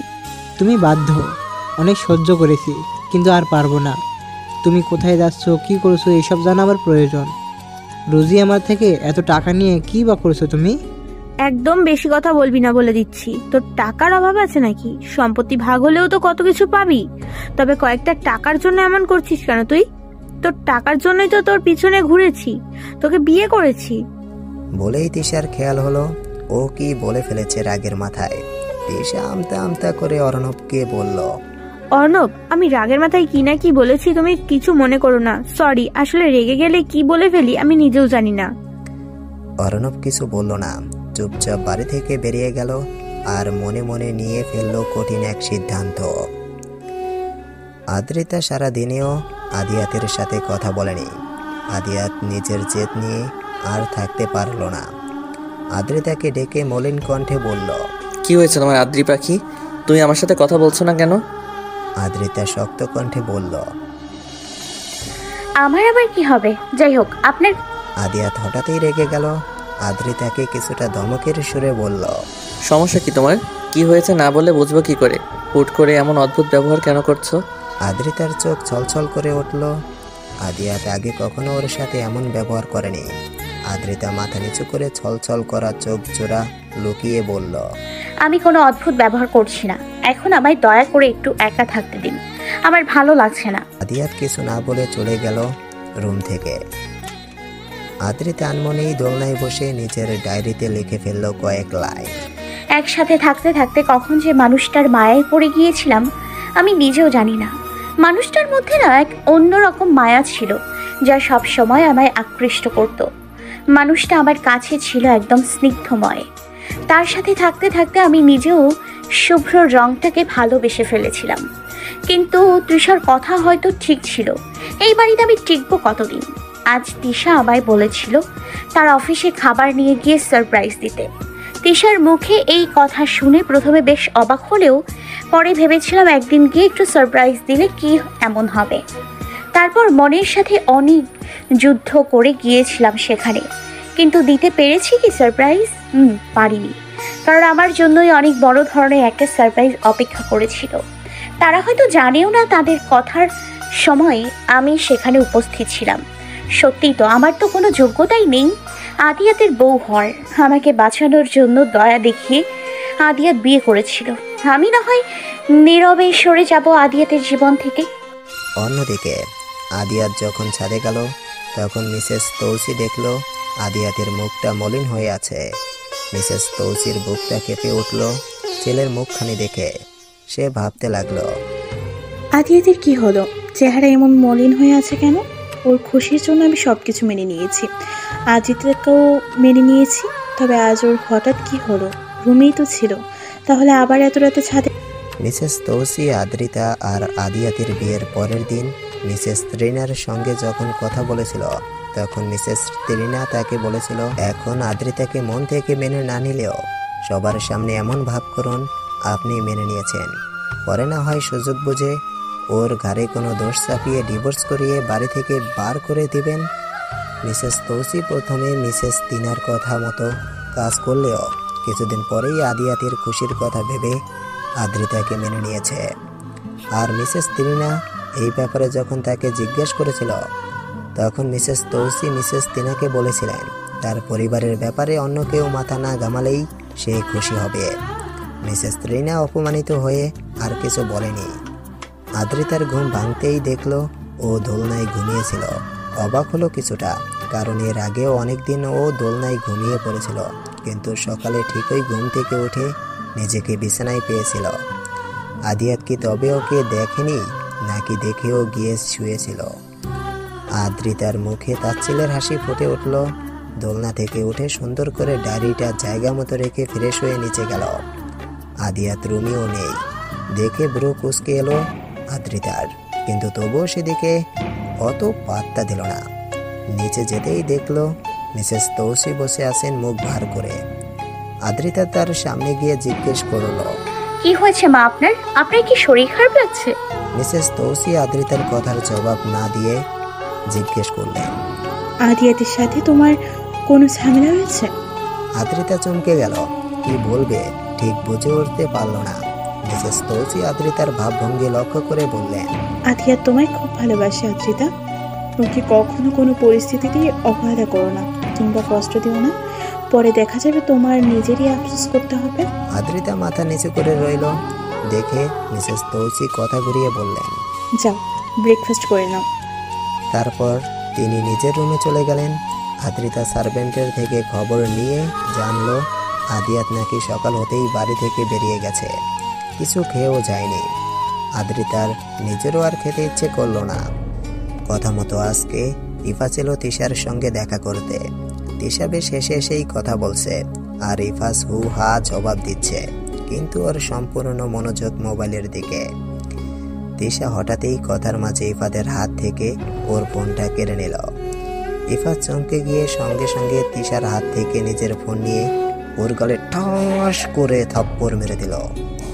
তিশা গালে হাত দিয়ে ছলছল চোখে ইফাজের দিকে তাকিয়ে বলল, তুমি মারলে ইফাজ? ইফাজ রেগে গিয়ে চিৎকার করে বলল, কি ইফাজ? হ্যাঁ ইফাজ ভাই বলো, আমি তোর খালাতো ভাই হই, তোর জামাই না। আমার টাকার আর তোর বোনের খোঁজ খবরের দরকার ছিল, তাই তোর সাথে রিলেশনে গিয়ে তোর থেকে টাকা নিয়েছে আর সকল খোঁজ খবর নিয়েছে। আমার বউ আছে আর ওকে নিয়ে আমি ভালো আছি, তুই একদম বিরক্ত করবি না আমায়, বলে দিলাম। তিশা একদম চুপ হয়ে গেল ইফাজের কথায়। ইফাজ ওকে ঠকালো, কথাটা মানতে খুব কষ্ট হচ্ছে তিশার। ইফাজ উঠে চলে গেল, কিন্তু তিশা বসে রইল। ওর বাইরের কোনো খেয়াল নেই এই মুহূর্তে। ও বিড়বিড় করে বলল, তুমি আমায় ঠকালে ইফাজ, তোমার বউ আছে, তুমি বিবাহিত, তুমি বিয়ে করলে কবে? আর আদ্রিতার খবরেই বা কি দরকার ছিল তোমার? আদিয়াত অফিসে এসে সিসি ক্যামেরা চেক করতে ওর কাছে সবকিছু পরিষ্কার হলো। কাল আদ্রিত এসেছিল ওর অফিসে, আর তখনই তোহা নিজের কথার ধরন পাল্টে ফেলে। আর আদ্রিতা তখন তোহার বলা সব কথা শুনেই আদিয়াতকে ভুল বুঝেছিল। আদিয়াত হাসলো, তারপর আস্তে করে বলে উঠল, এতদিনেও আমার প্রতি তোমার একটু বিশ্বাস জন্মালো না আদ্রি পাখি? সামান্য একটা বিষয়েই আমায় অবিশ্বাস করলে? তুমি কি এতদিনেও বুঝলে না তোমায় আমি ঠিক কতটা ভালোবাসি? তখনই ওর ফোনে নোটিফিকেশন আসলো। আন্নোর নাম্বার থেকে কয়েকটা ফটো এসেছে। ও ফটোগুলো দেখে নিচের মেসেজটা দেখতেই কপালের রক ফুলে উঠল রাগে। আদিয়াত ইফাজকে কল করে নিজের গোডাউনে আসতে বলে নিজেও সেখানে গেল। আদিয়াত আসার কিছুক্ষণের মধ্যেই ইফাজ আসলো। ইফাজ আসতেই আদিয়াত ইফাজের দিকে কঠিন দৃষ্টি নিক্ষেপ করে বলল, বল কি চাই তোর? আমাকে এত পিক কেন পাঠালি? ইফাজ এসে বলল, ও বুঝে গিয়েছিস সেটা আমি ছিলাম। যাই হোক, বুঝে যখন গিয়েছিস তখন আর কি, দেখ তোর বউয়ের চরিত্র কেমন। আর বলতে পারলো না, তার আগেই আদিয়াত জোরে ঘুষি মারলো ওর মুখ বরাবর। তারপর বলল, তোর সাহস কি হয় আমার আদ্রির চরিত্র নিয়ে কথা বলার? তুই জানিস ছবি ছেলেটাকে, ওরা ভাই বোনের মতো ছিল, আর তুই ওদের নিয়ে যাচ্ছি। ইফাজও থেমে গেল না। মুখে ঘুষি মারায় রেগে গিয়ে ও নিজেও আদিয়াতকে মারতে শুরু করলো। এর মধ্যেই রিশান এলো, অনেক কষ্টে ওদের সারালো। দুজনেরই মুখ দিয়ে রক্ত পড়ছে। আদিয়াত এখনো হিংস্র বাঘের মতো ইফাজের দিকে তাকিয়ে আছে। ইফাজ কাউকে ফোন করলো। কিছুক্ষণের মধ্যেই দুজন লোক এসে ইফাজকে ধরে হসপিটালে নিয়ে গেল। আর রিশান এসে আদিয়াতের কপালে ব্যান্ডেজ করে দিয়ে জিজ্ঞেস করলো কি হয়েছিল। আদিয়াত সব কিছু বলল। তখন ওর মোবাইলের পিকগুলো ছিল আদ্রিতা আর একটা ছেলের, আর মেসেজটা ছিল, দেখ তোর এত ভালোবাসার আদ্রি পাখির নষ্টামি। আদিয়াত মেসেজটা দেখেই বুঝেছিল এটা ইফাজেই দিয়েছে। আর তারপর তো রিশান হঠাৎই আদিয়াতকে জিজ্ঞেস করলো, আচ্ছা দোস্ত, এই ইফাজের সাথে তোর কিসের এত শত্রুতা? আদিয়াত বলল, আদ্রিতাকে আমি ভালোবাসি প্রায় আরও 5 বছর আগে থেকে। ও একটা হোটেলে জব করতো, সেখানে ঘুরতে গিয়েছিলাম একবার অর্ণবের সাথে। ওইখানে এক দেখাতেই আমি ওর প্রেমে পড়ি। এরপর থেকে ঘন ঘন সেই রেস্টুরেন্টে যাওয়া আসা করতাম, ওর খবরও রাখতাম। আমি একজন মহিলাকে টাকা দিয়ে বলেছিলাম যেভাবেই হোক সে যেন ওই বাড়িতে গিয়ে আশ্রয় নেয়, আর ওর খবর আমায় দেয় সব সময়। এরপর যেদিন ওই ইফাজ ওর সাথে খারাপ আচরণ করেছিল, সে আমায় ফোন করে জানিয়ে দিয়েছিল। আর তখন আদ্রি ইফাজকে বাড়ি থেকে বের করে দিয়েছিল। আমিও ঠিক তখনই আমার লোক দিয়ে ওই ইফাজকে তুলে আনি। তারপর ইচ্ছে মতো শিক্ষা দিয়েছিলাম। যেই 2 বছর নিখোঁজ ছিল সেই সময়টা বেশিরভাগই ও হসপিটালেই ছিল। এরপর সুস্থ হওয়ার পর থেকে ওর সমস্ত রাগ আদ্রিতার সঙ্গে সঙ্গে আমার উপরেও এসে পড়েছে। রিশান সব শুনে দীর্ঘশ্বাস ফেলে বলল, ও আচ্ছা, তুই এবার বাড়ি যা, গিয়ে রেস্ট নে, এই শরীর নিয়ে আর অফিসে যেতে হবে না। আদিয়াত কিছুক্ষণ চুপ থেকে বলল, ঠিক আছে আমি। রিশান রেগে বলল, হ্যাঁ, তুই তো সবসময় ঠিক থাকিস, আর যদি তুই বাড়ি না গিয়ে অফিসে যাস তো তোর খবর আছে বলে দিলাম। চুপচাপ বাড়ি যা, রেস্ট নে। আদিয়াত আর কিছু বলল না। কিছুটা সময় ওইখানেই বসে রইল। তারপর বাড়ির উদ্দেশ্যে রওনা হলো। আদিয়াত রুমে গিয়ে দেখলো আদ্রিতা জানালা দিয়ে বাইরে তাকিয়ে আছে। পরনে শুভ্র রঙের চুড়িদার, অবাধ্য চুলগুলো বাতাসে উড়ে মুখে এসে পড়ছে বারবার। কিন্তু আদ্রিতা আনমনা হয়ে তাকিয়ে আছে আকাশ পানে। আদিয়াত ওর পাশে গিয়ে দাঁড়ালো। আদ্রিতা কারো উপস্থিতি টের পেয়ে ঘুরে এক পলক আদিয়াতের দিকে তাকিয়ে চোখ ফিরিয়ে নিল। আদ্রিতা মনে মনে ভাবল আদিয়াতের কপালে কি হয়েছে। আর আদিয়াতের মাথা বেশ গরম ছিল রিশানের কারণে। আবার এখন আদ্রিতার এমন ব্যবহারে প্রচুর রেগে গেল। আদ্রিতার বাহু চেপে ধরে নিজের দিকে ফিরিয়ে বলল, সমস্যা কি তোমার? হ্যাঁ, আমায় এইভাবে ইগনোর কেন করছো?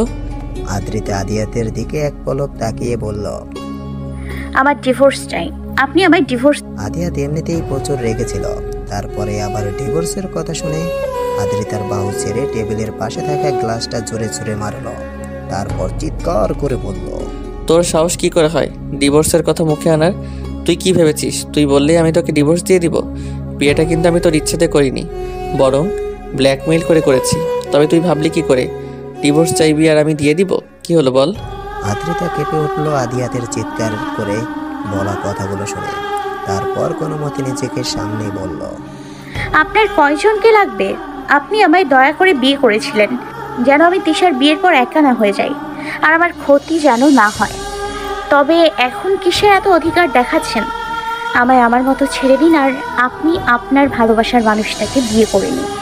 আদিয়াত শান্ত হয়ে আদ্রিতাকে বলে উঠল, আমি জানি তুমি আমার অফিসে গিয়েছিলে এবং ওই মেয়েটার বলা প্রতিটা কথাই শুনেছো, কিন্তু আগে আমায় ক্লিয়ার করতে দাও সব কিছু, তারপর তোমার যা ইচ্ছে তাই বলো।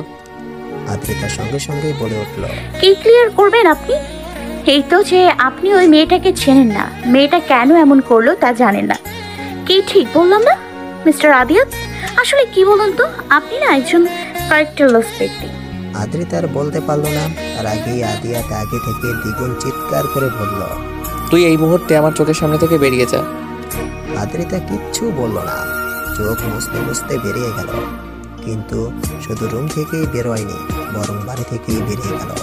আদ্রিতাকে বাড়ি থেকে বেরোতে দেখে মিসেস তৌসি আদিয়াতের কাছে গিয়ে বলল, কি হয়েছে আদিয়াত? মেয়েটা এমন করে বেরিয়ে গেল কেন? আদিয়াত চমকে গিয়ে বলল, মানে কোথায় গিয়েছে? মিসেস তৌসি অস্থিরভাবে বললেন, তা তো জানি না, দেখলাম বাড়ি থেকে বেরিয়ে যেতে, বেশি দূর যেতে পারেনি। তুই যা তাড়াতাড়ি। আদিয়াত আর এক মুহূর্তেও বসে থাকলো না, দৌড়ে বাড়ি থেকে বেরিয়ে গেল। আদ্রিতা হাঁটতে হাঁটতে মেইন রোডের মাঝখানে চলে গিয়েছে। ওর আশেপাশের কিছু খেয়াল নেই, আনমনা হয়ে আসছে। আদিয়াত আদ্রিতাকে খুঁজতে খুঁজতে দৌড়ে আসতেই দেখলো আদ্রিতা রাস্তার একদম মাঝখানে হাঁটছে। মুহূর্তেই আদিয়াতকে ঘিরে ধরলো একরাশ ভয় আর অস্থিরতা। একটা ট্রাক আদ্রিতার দিকে এগিয়ে যাচ্ছে। আদ্রিয়া চিৎকার করে আদ্রিতাকে ডাকলো, কিন্তু তা হয়তো আদ্রিতার কান অবধি পৌঁছালো না। আদ্রিয়া দৌড়ে আদ্রিতার সামনে যাবে, তার আগেই ট্রাকটা এসে আদ্রিতাকে ধাক্কা দিয়ে চলে গেল। এক নিমেষেই আদ্রিতার শুভ্র রঙের চুড়িদারটা যেন টকটকে লাল হয়ে গেল।